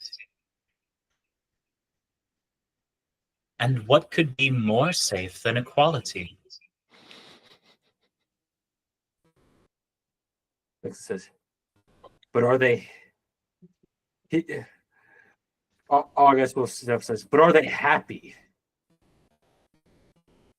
I've seen what your power can do to my friends. It says like, and it has brought so much pain. Happy? A strange look passes over its face. What is happiness but the absence of sadness? What is sadness but the absence of happiness? Anger but the absence of fairness, fairness but the absence of fury. You ask if they are happy. I tell you, they feel no pain. They feel no sorrow. Isn't that what you all want? No. Your sick and twisted idea of equality is not that. What we want is to be equal in our own different ways, for you to see us as we are and to respect who we are. You want to make everyone the same. That just makes everyone dull and lifeless. What makes real equality great is for each other to burn in the power and the fury of each other as what we are. To respect one another for our differences. Estelle visibly flinches at the word lifeless. How visibly? Are you asking whether or not Z can hear it? Yes. Or can see it? Let's say visibly. Visible enough.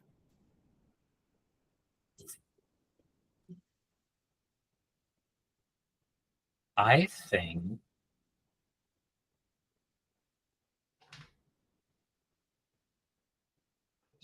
yeah. Why are you shaken so visibly at the word lifeless?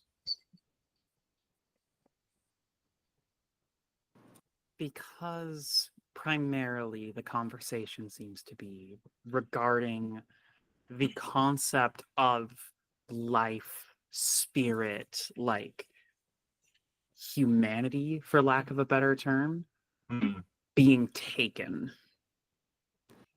being a force, specifically the same force that took from Estelle. Sure. At least in more so, it is the first directly negative descriptor that has been applied to something so close to home. I see. Estelle views itself as lifeless. And forgive me, it was another guardian that used that word, correct? Yes, it was. Okay. I think that seeing that kind of the words of your comrades have affected you so strongly, and noticing that slight crack starting to form, the new ruler will gain a string on Estelle, which it will immediately spend to influence Estelle by saying, do you hear the way they talk about us? Lifeless, they call us, devoid of humanity. Snow leopard, Estelle. Can you really say that you are surrounded by now are friends? Can you even say you belong with them? Air reaches a hand out toward you. Wouldn't you rather be with me? And now in spending a string, I, as GM, will... Normally this would be for XP, since we are towards the end of the game, and for the sake of acceleration. I will allow you, Winter, to level up in your playbook if you accept.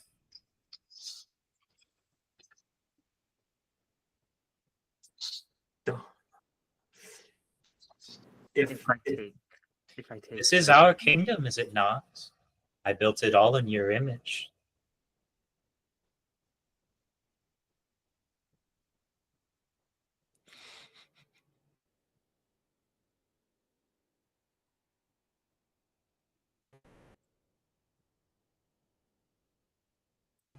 Temptation.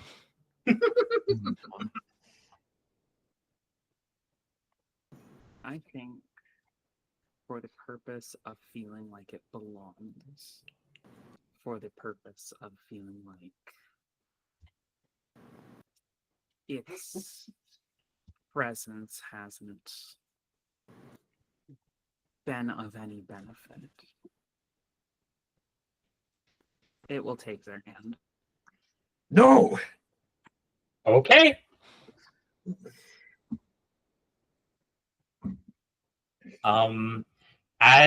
As you do so, whatever orange remained of your outfit has been bleached snow white. Welcome home, Vilnian leopard.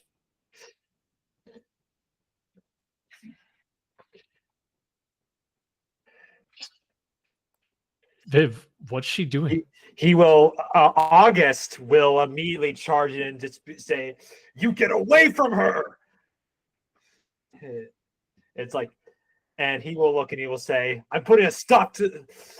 It's like, it's just like, Estelle, you're our friend. You belong with us. You are not what he says you or like what they are trying to say you are. And I'm gonna prove, I'm gonna prove it, because like you rescued me last time, I'm gonna rescue you this time. And he is going to take out his like transformation device, his morpher, if you will, and will press a button, holding it up as it shines, as it emits a yellow light. A strike of thunder, thunder can be heard before, as like some thunder clouds form above him. I'm going to be pulling up one of my moves called the Loyal Steed. Okay. The steed will come up, and it is, but the steed is not really the kind of steed you may expect, as coming down from the thunder clouds is a giant robotic yellow tiger. And he goes, Tiger Sword! All right. What will you do, having summoned your steed tiger? Yeah, he will kind of just like hop up, go inside of the Tiger Sword, like now fully like in, at the controls, and he is going to I will say, so just for this, I was asked to give 2 strengths and 2 weaknesses to the steed. The strengths is dangerous attack as well as fast and agile. Weaknesses is collateral damage, and they're also vulnerable to fire. Okay. So he will full on just like essentially just try to just like knock, just try to kind of knock the new, the entity away. Okay. So you are just going to fully fight Yes, the ruler. This is full on. Like I'm pulling out my big ultimate attack, and I'm just gonna try and take this ruler to take down the ruler as fast as possible. Okay, you can absolutely roll daring. All right. We still have 2 more than rerolls, right? We do. We Yes. still have 2 rerolls. Question: in theory, if I were to roll, do I still have a reroll, or do I? No, or absolutely you do. later You're out? still a player. Yeah, absolutely. Use those rules. Okay. Steal rerolls from the team, please. Use them against us. I'm gonna go ahead and I'm gonna use one of those rerolls because I think I can do better. Okay.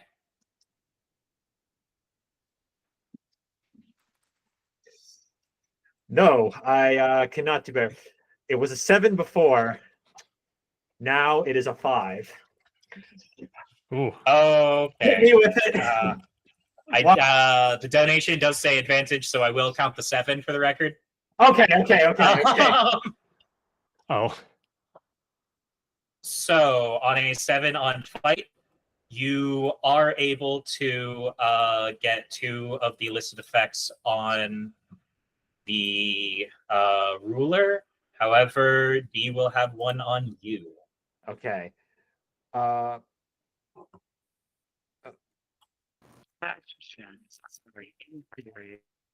right. So first, let's go ahead and remember what tab I have the book in. Here it is. Okay. So where's the picture of them fighting? Okay. So Let's see.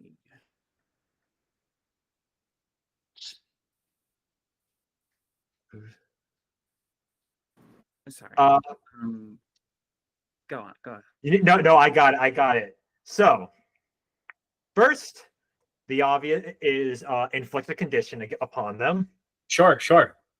Now, you can tell me if this counts, but they grabbed, leopard by the hand. Yes. Are they still? Would they still, upon attacking, they'd still be joined at the hand, right? Sure, I can allow that.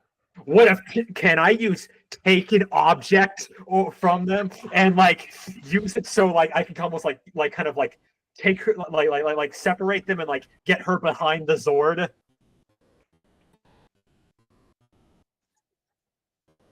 Let me ask you a follow-up question, and that will determine if you're allowed to do this. Yeah. Are you comfortable referring to Estelle as an object? Ooh. I'm glad That's a that you good took question. that exactly where I was about to. Yeah. Are you sure about that? Ooh. Dang, no, I'm sorry. This is a Danganronpa 2 kind of situation. No, I can't acknowledge that you're. I have to acknowledge you're a human being, even if it means bad things. Do you have to? Genuine statement. Do you have to? You could. You could prevent. You could prevent something here, but that is the cost it comes at. It's true.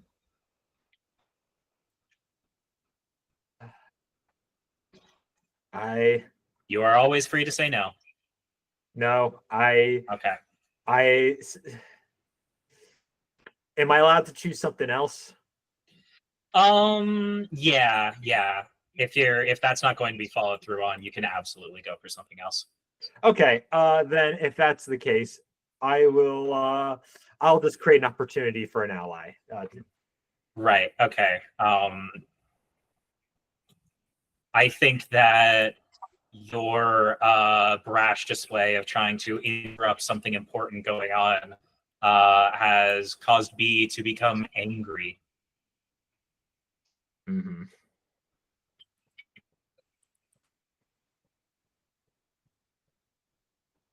Vilnian Leopard,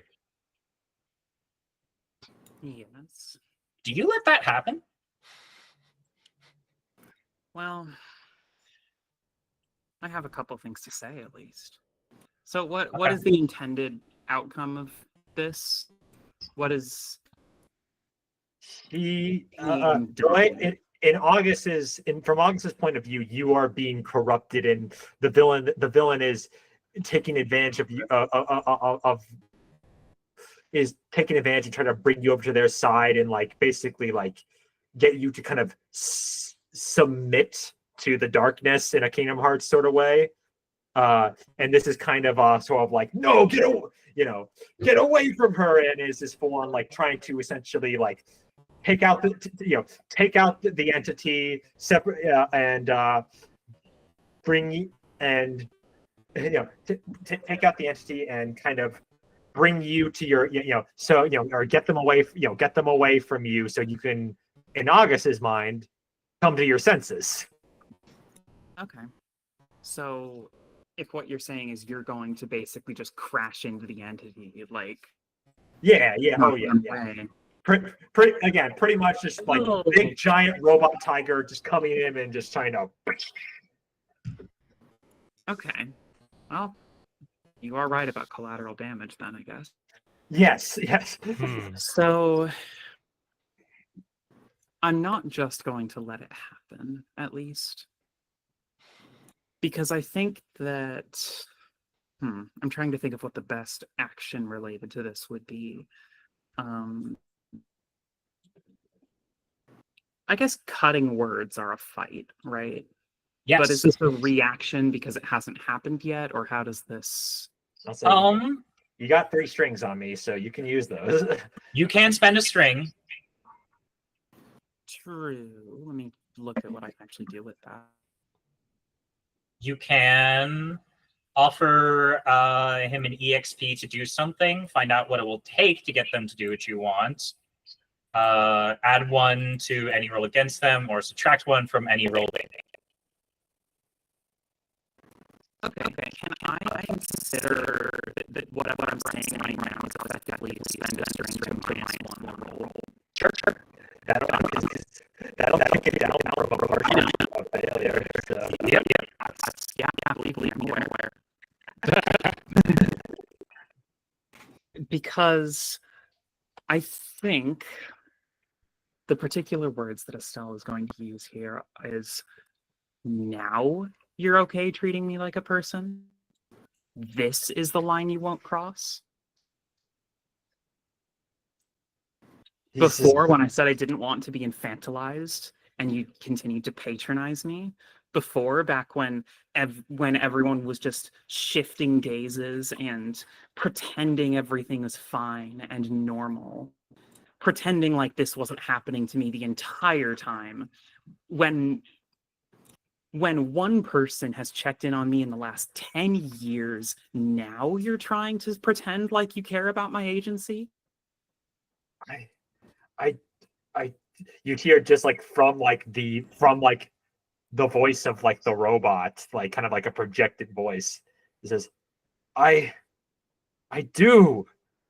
I think by all means finish what you're about to say, but I think that was such a targeted emotional blow that August, you are going to have to stagger. Ooh. When you suffer a staggering physical or emotional blow, you can choose from list of options marked under stagger. You currently have 0 conditions, so I have 1 condition. I'm guilty. Okay, true. You have 1 condition, but that still puts you in the 0 to 3 range. So you will pick 1. Okay, so you lash out someone who regards matter, provoke them to do something foolish or harmful, hesitate and stumble, and the opponent gains opportunity, or you grin and bear it. Mark traditions. You know what? I'm going to take the second one. So upon seeing that, like, you'll see kind of the robot sort of just kind of, again, like what would be like a big giant claw coming down and just whacking him away, and sending him away. Like the claw almost kind of just stops. He just looks as. Especially, I think the one that hits the most is the whole of like, only one of you has come to see me in 10 years. And August is just, I just, after what you did for me, you took that blow and you took that blow from the Queen and what it did to you. I don't understand. I didn't. None of this was out of like. It's because I see you as a person. I felt so guilty. I felt like it was my fault you got hurt because you got hurt protecting me. All of that was it's like, and I was so ashamed and so guilty that I couldn't bring myself to face you. And it's why I've trained so hard so I could do this, so I could face you again. I could stop it from getting worse, and I could help heal you. Help bring you to your true self. And without what they said, I want you to know, Estelle, you have the most life than any of us have. It's not a matter of what happened to you. You have always been the heart of our group. You always will be, at least in my eyes. I will support you regardless of whatever you choose to.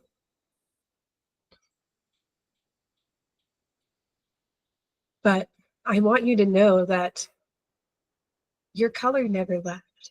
It might have dulled or it might have shrank, but you still glowed in my eyes. And I will use shiny and new when you give or receive emotional support in an intimate moment with someone. You each mark XP and clear condition. I don't know if you have any conditions, but Estelle, that's for you. I don't, but that's meaningful.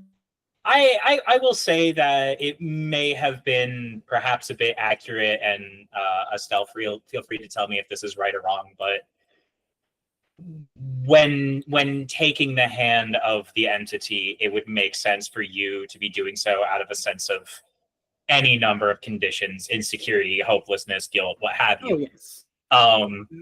I think that what I can offer you then, since that was not marked down mechanically, is that if you so choose, then whatever sort of had been going through your mind that made you accept that bargain has kind of cleared. Like your mind has kind of been reminded of your own humanity. I think I agree with that. Because, if I may interject,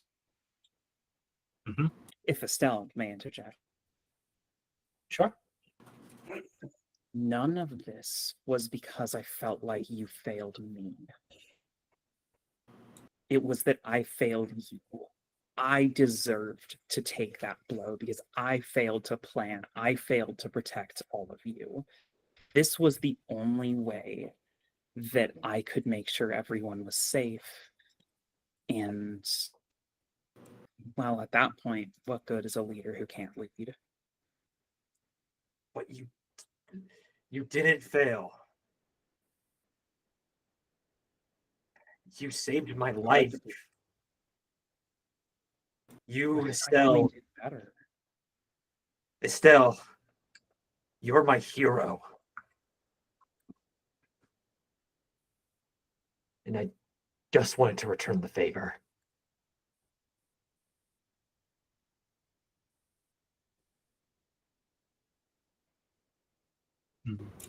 I don't know what attempting to turn back would look like, but I think at this point it would try to do that. Turning back towards, like you said, the thing that had been the initial big reason. The fear that the party no longer trusted me. The fear that the insecurity at failing at the one thing I was supposed to do. the hopelessness, perhaps, Mm-hmm.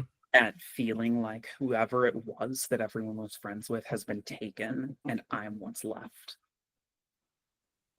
Those feelings in particular. I guess guilt is in there too. Basically, all of them. Some amount of all of them are in there. Yeah. Sure. The entity will give Leopard a curious look.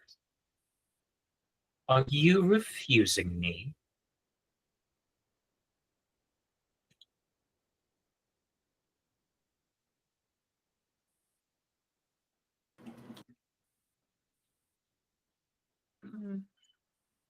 Yes.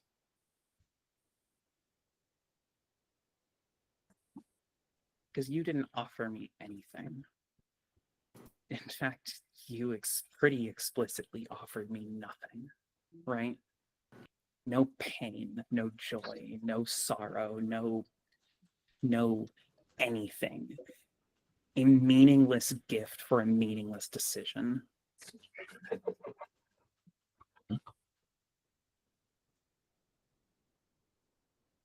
You call it meaningless?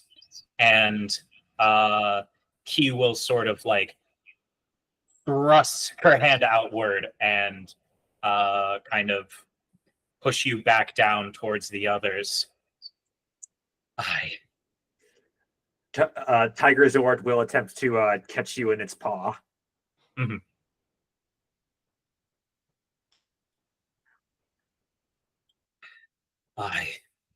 I am the ruler of Monochromia. I, who follow the Black Queen, who dethroned Lucia. I will bring about the new world, total equality. Hey, I thought you didn't do anything to Lucia. I am the new colorless ruler of Monochromia. Who are you before me?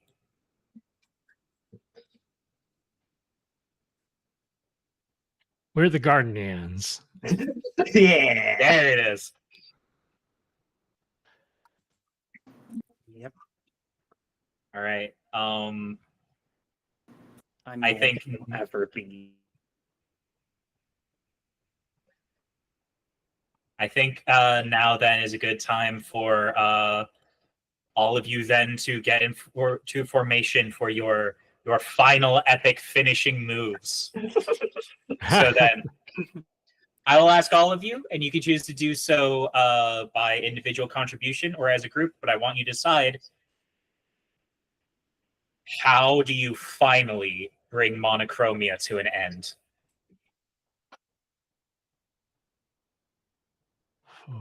Ooh.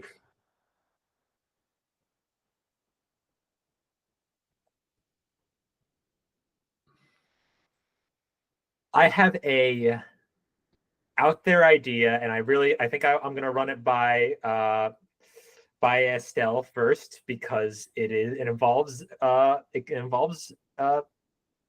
her. What if bringing back, being able to bring back color and like bringing in, like, what if Estelle became the ruler? That's just a suggestion. A possible deviation on that would even be it feels like, I think you said that Estelle is colorless at the moment. What if the rest of us gave Estelle either encouraging words or power or something to bring back Estelle's color for Estelle to finish the ruler off? I like that. I like that one. Off of that, I was considering something along the lines of how color clearly doesn't completely die. It can get subdued or maybe like snuffed out, perhaps. Yeah. Mm-hmm. What if we fill this world with so much color that it can't die? Similar to restore, like, the words of support and such, I'm imagining those reignited the,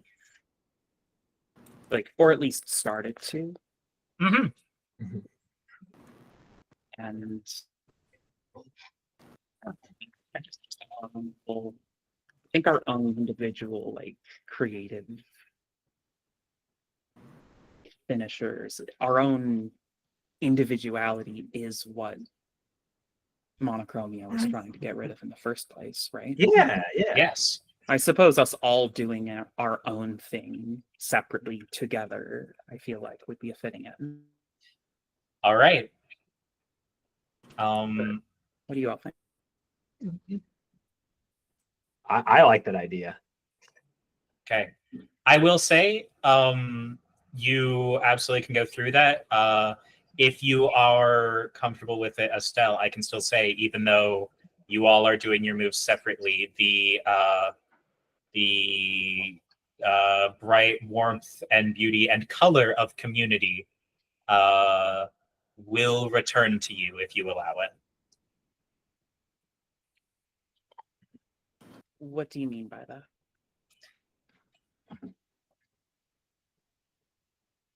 You can become Guardian Cheetah again in this moment. Should you choose. I'm merely offering that as GM. I think for a moment, yes. Okay. Oh, okay. All right, then. Each of you can describe your final finishing move against the entity. All right. Well, I had one in mind, so I guess I'll go first.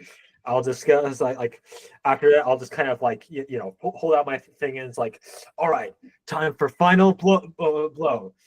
And it's like storm roar as the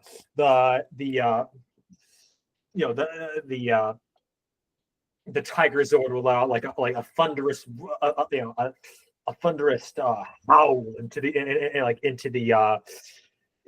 the distance as kind of wet little kind of almost like sound waves of yellow flow across the entire flow across the entity, the ruler. The ground begins to shake and rumble as with each kind of of the thunder, you see parts of the world, parts of the grayness sort of almost fall apart with little glowing bits of yellow of yellow in its different shades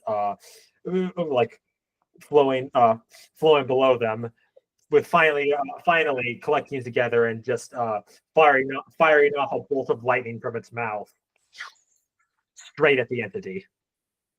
All right.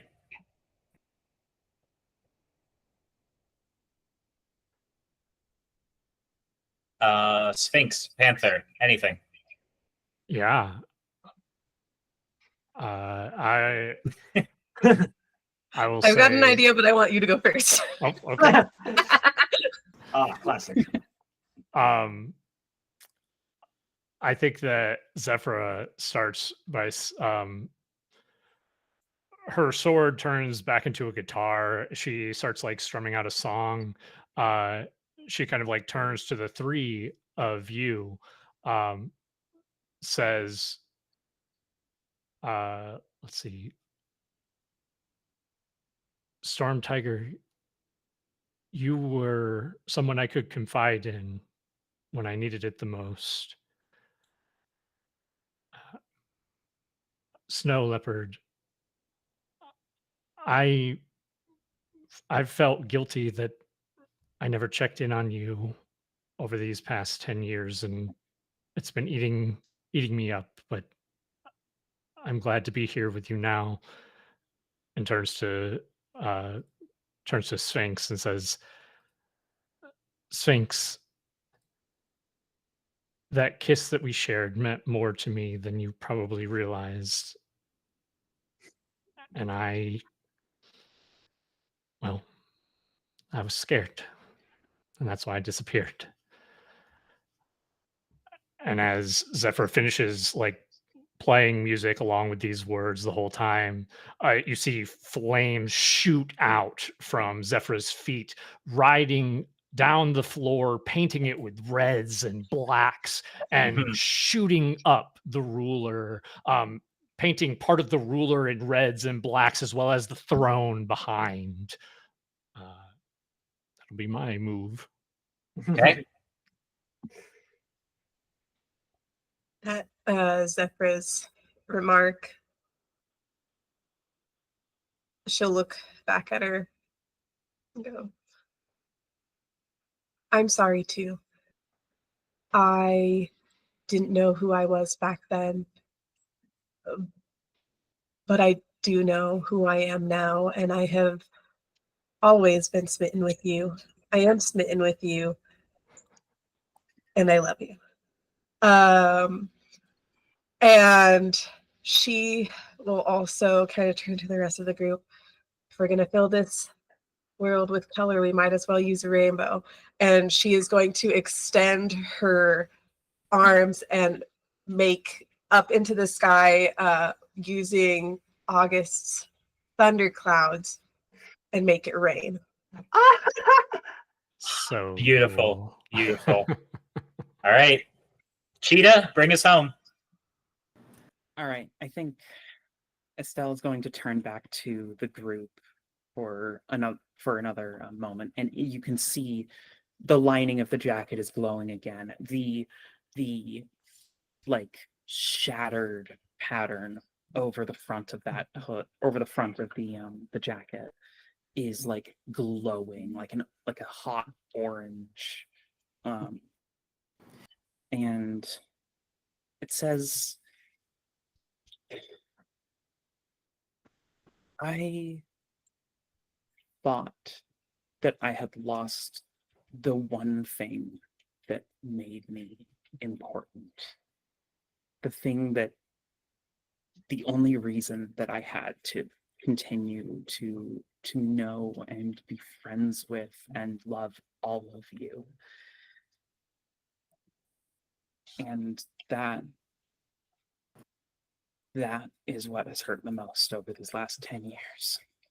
But even if I can never be the same person I was 10 years ago, well, that's true for all of us, isn't it?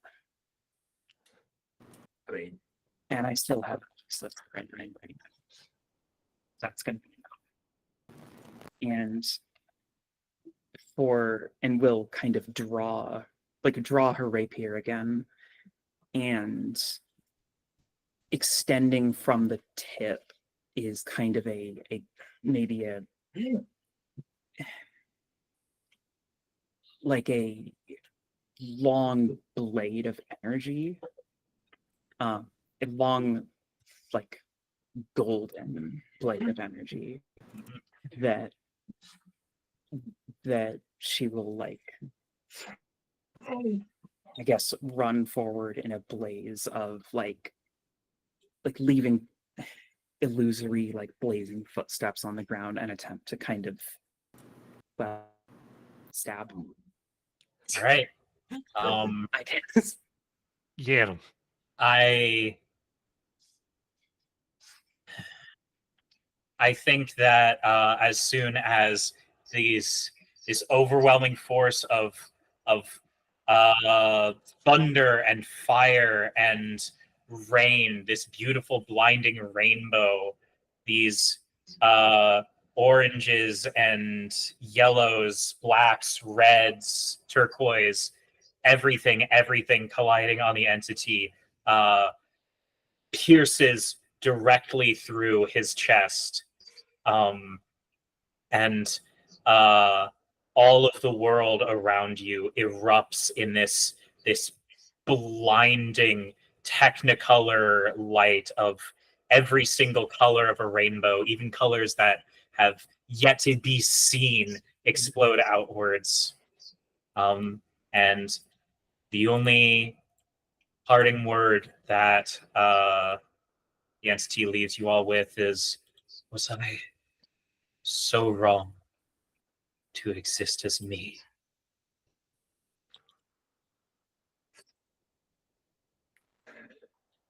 When the light finally clears, the kind of harsh, brutalist environment has reverted back to the classic castle you are familiar with.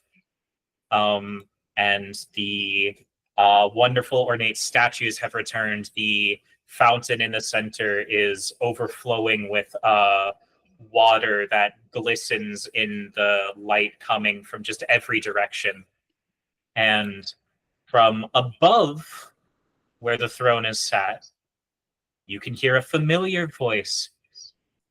Oh, finally done with that dreadful thing. As from above, the cat you have all known who made you guardians in the first place, Lucia, kind of descends downward in a glowing halo of light. On Earth, Lucia appears as merely an unremarkable tabby cat, but as she comes down now, she has big, majestic wings coming out from her back, and her coat glistens with this bright Technicolor rainbow. I'll say, like Tiger Zord immediately kind of almost dissipates as like,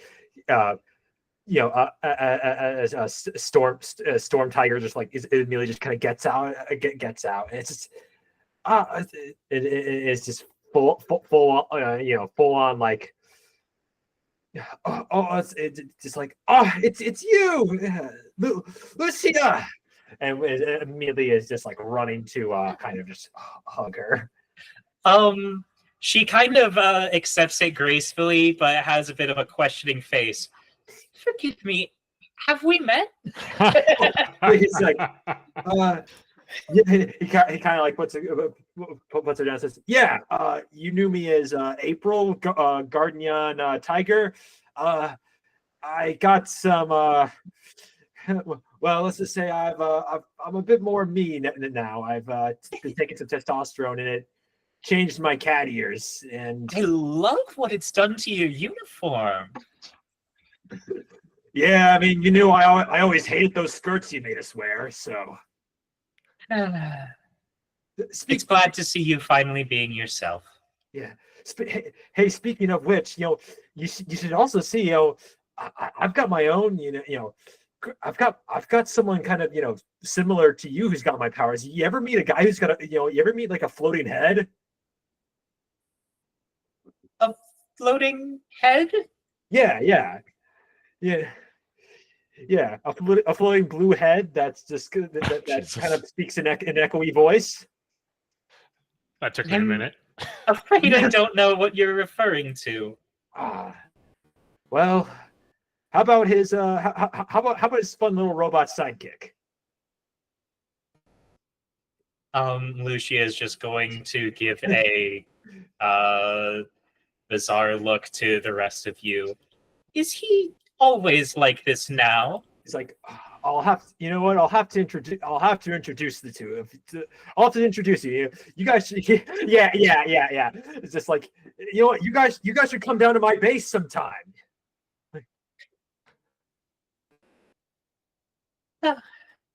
Forgive me, it is nice to see you cheerful. However, I do remember you as quieter.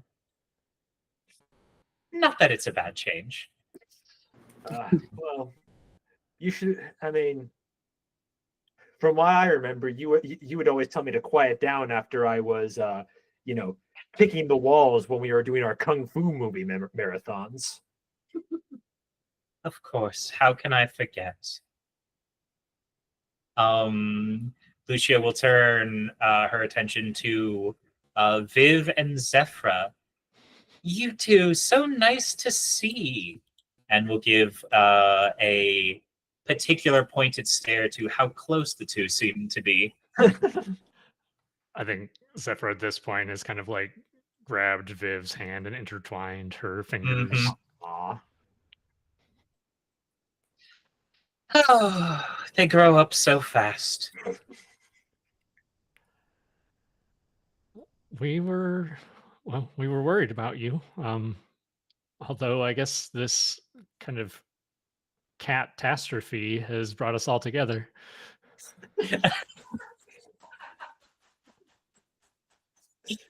Oh, 10 years and you've never lost your wit, Panther. Always a sucker for a good cat pun. Still just as dreadful as always.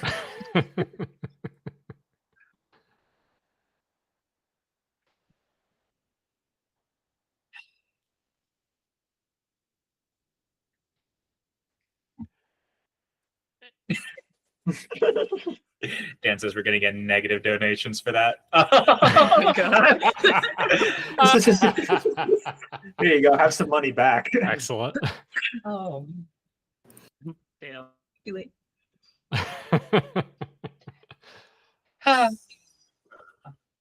Do we Yes. the people out there that were, I mean, it looked like they were turned to stone or had their color removed or something. Is there anything that you can do about it? Yes. My attendants have already, now that the Rainbow Kingdom has been reestablished, are already out returning all of your former classmates back to your world. Their faculty should restore themselves soon. And fear not, they will have no memory of their terrible encounter tonight. However, that is something I do need to speak to all of you about. Though it pains me to say, it would appear that I misjudged our last encounter and my own abilities in rebuilding the kingdom. The truth is, I don't think that our worlds can, or mine at least, can exist being disconnected. I don't know if I can ask this of you, but will the Guardians return and remain as protectors of the two worlds? The gate needs to remain open, but there could be more dangers in the future. Like August says, of course. Don't worry. I've got I've got through my time doing MMA fighting, I have found.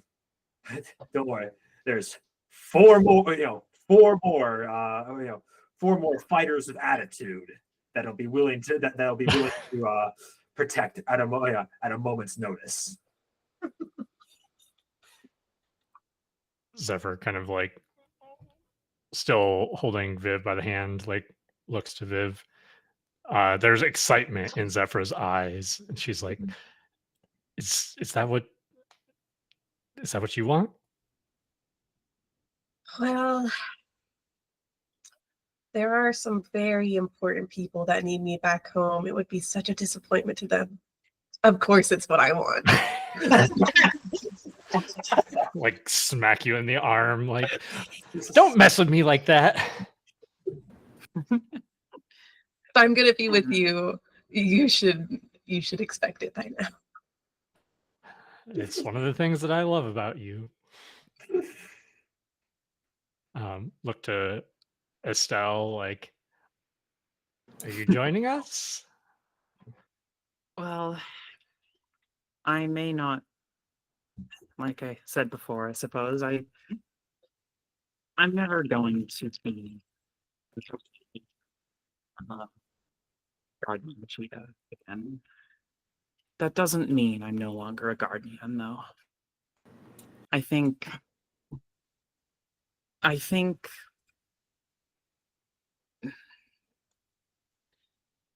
even if I take, handle things solo sometimes, it's nice to know that I have people who have my back, To get to the point, yes, I'm staying. Can I ask, what does Estelle in its guardian form, right, or guardian form, look like right now? Very good question. I think similar to, not quite as bright as, but very similar to the, I guess, form when the lance was made. the kind of glow in the middle of her chest is still like, it's warm. It's not searing anymore. It's just a comforting warmth. Let's say a familiarity with a person who is not the same, but it's the spark of like warmth and comfort and such, I guess. I love that.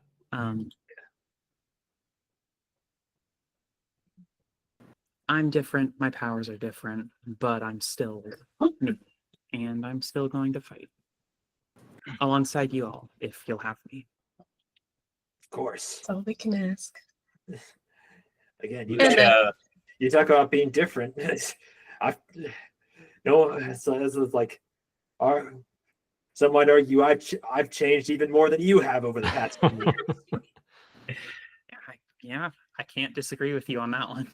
Lucia bows her head toward you, Estelle, and says, "No matter how bright or dim your colors may shine, you will always find home here."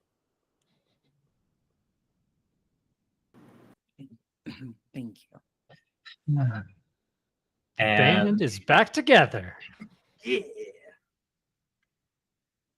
however, one last thing before Lucia dismisses you.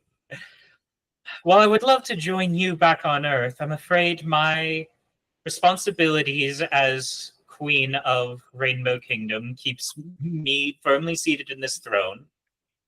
But should I ever need you again, I will leave each of you a messenger. And with that, she will give a signal behind her, and 4 other similarly colored cats will appear from behind the throne. August, into your lap jumps a very large, fluffy Maine Coon, striped in blue, pink, and white. Amazing. Hey, boss, how's it going? Glorious. Ah, Oh. Ay. Viv and Zephra, accompanying you will be 2 short hairs, one striped in purple and orange, the other in pink, purple, and blue. Finding ourselves in a new family after all, are we, brother? Why, yes, it would seem that way.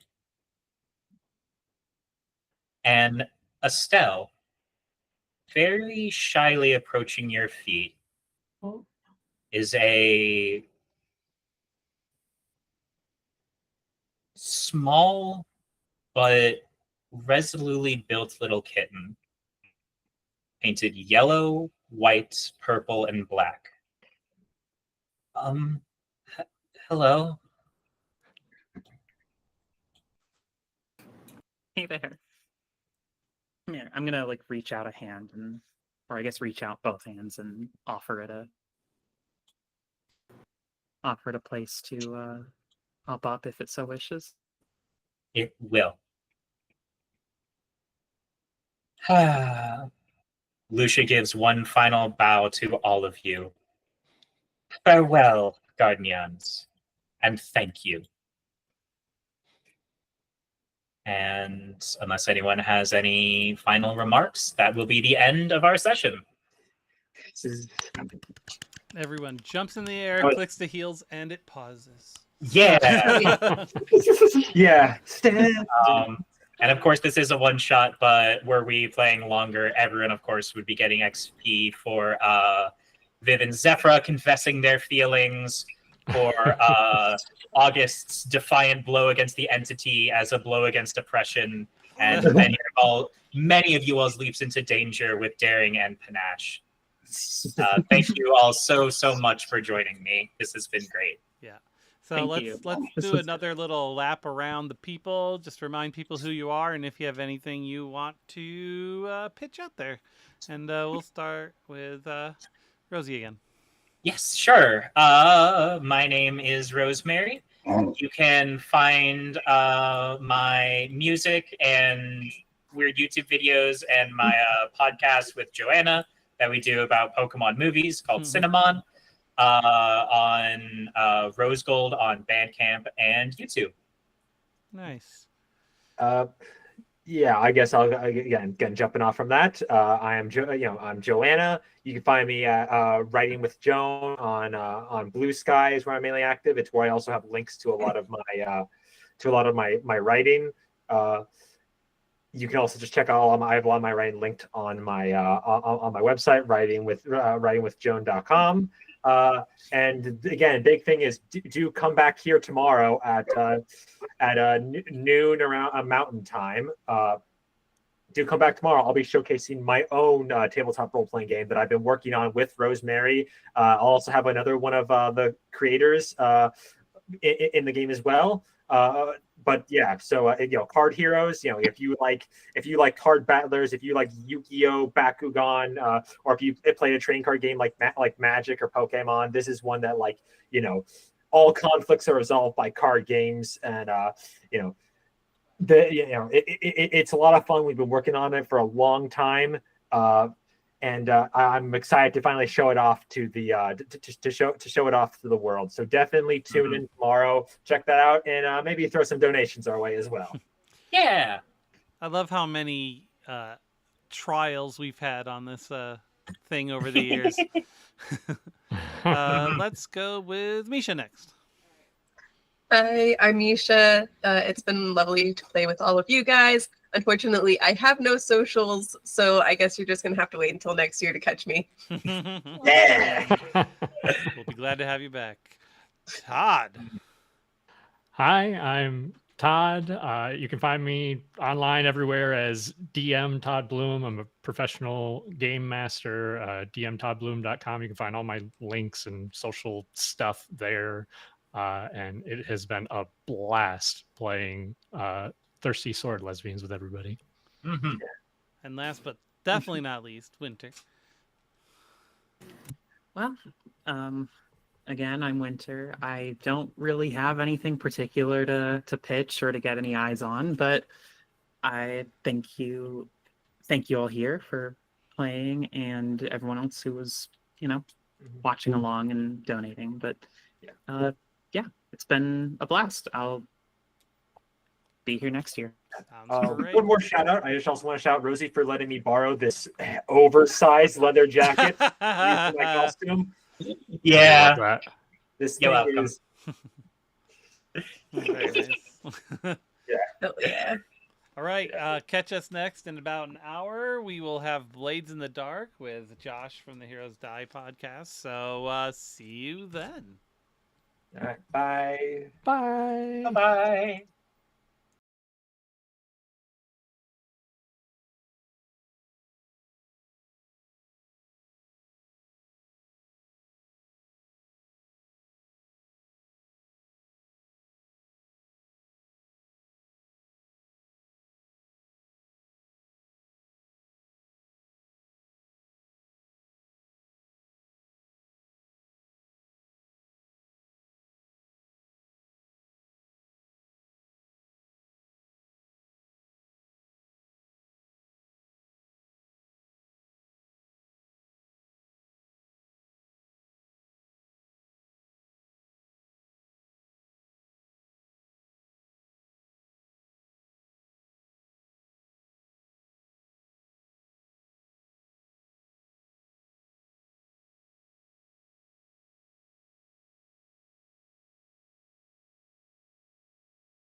Turn on my audio. Eat all. And we are live. And the bottom of my captions are cutting out a little bit, I think. So let's fix that. Sorry, guys, I had to readjust a window for everything. There we go. And it's scrolled up. Okay. Now we're live. Alrighty. And it's time for Blades in the Dark. Very exciting. It's always a lot of fun. And we're going to let Josh take over. But first, let's go around and just introduce who we are and, let people know any sort of things we want to advertise if there's anything we're doing. And we'll start with Josh. Hello, I am Josh. You can find me streaming on the Heroes Die Show. This is one of my favorite events of the year. Just want to say big thanks to Dan and the OD&D crew, including the Kitty Cam cats. I think those are, the real stars. But yeah, really excited to play today.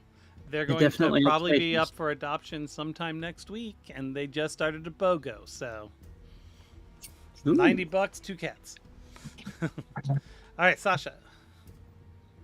Hello, I am Sasha. eBay never has the parts I need, Romanov, and I am still unaffiliated with anything. Good luck finding me. You will need it.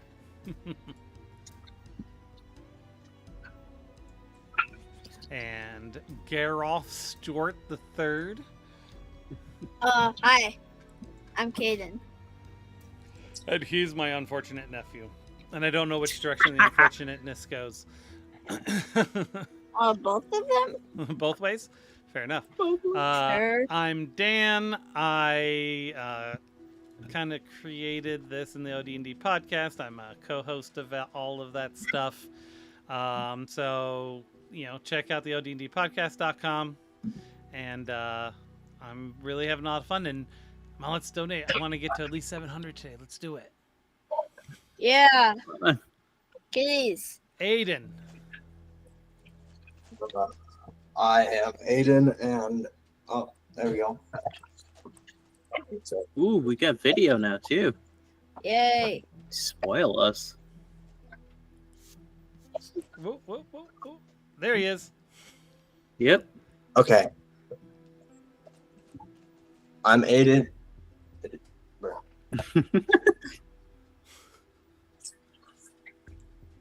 Okay, I think it's good now. You got it. Okay. We got him? We got him. You're good. All right. All right. I'm Aiden, and okay. I'm Aiden, and I'm the child of Dan's friend. Yep. That's all. Yep. Yep. All you need. And Lily. Well, so my actual name is Jonathan. I'm using my girlfriend's iPad because we're having a great time with tech right now. Yeah, I'm Jonathan. I don't have a lot on the internet right now. If you wanted to, you could follow my cat on Blue Sky. That's probably the most interesting thing I do. That's at Furthermore. That is like Furthermore, but with 2 O's at the end. Clever. Dot Blue Sky, however they do their URLs.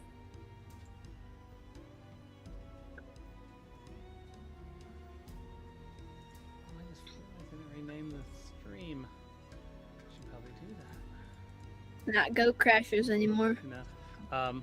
I'm going to stop and restart the stream because I can't rename it while it's going. I was supposed to do that.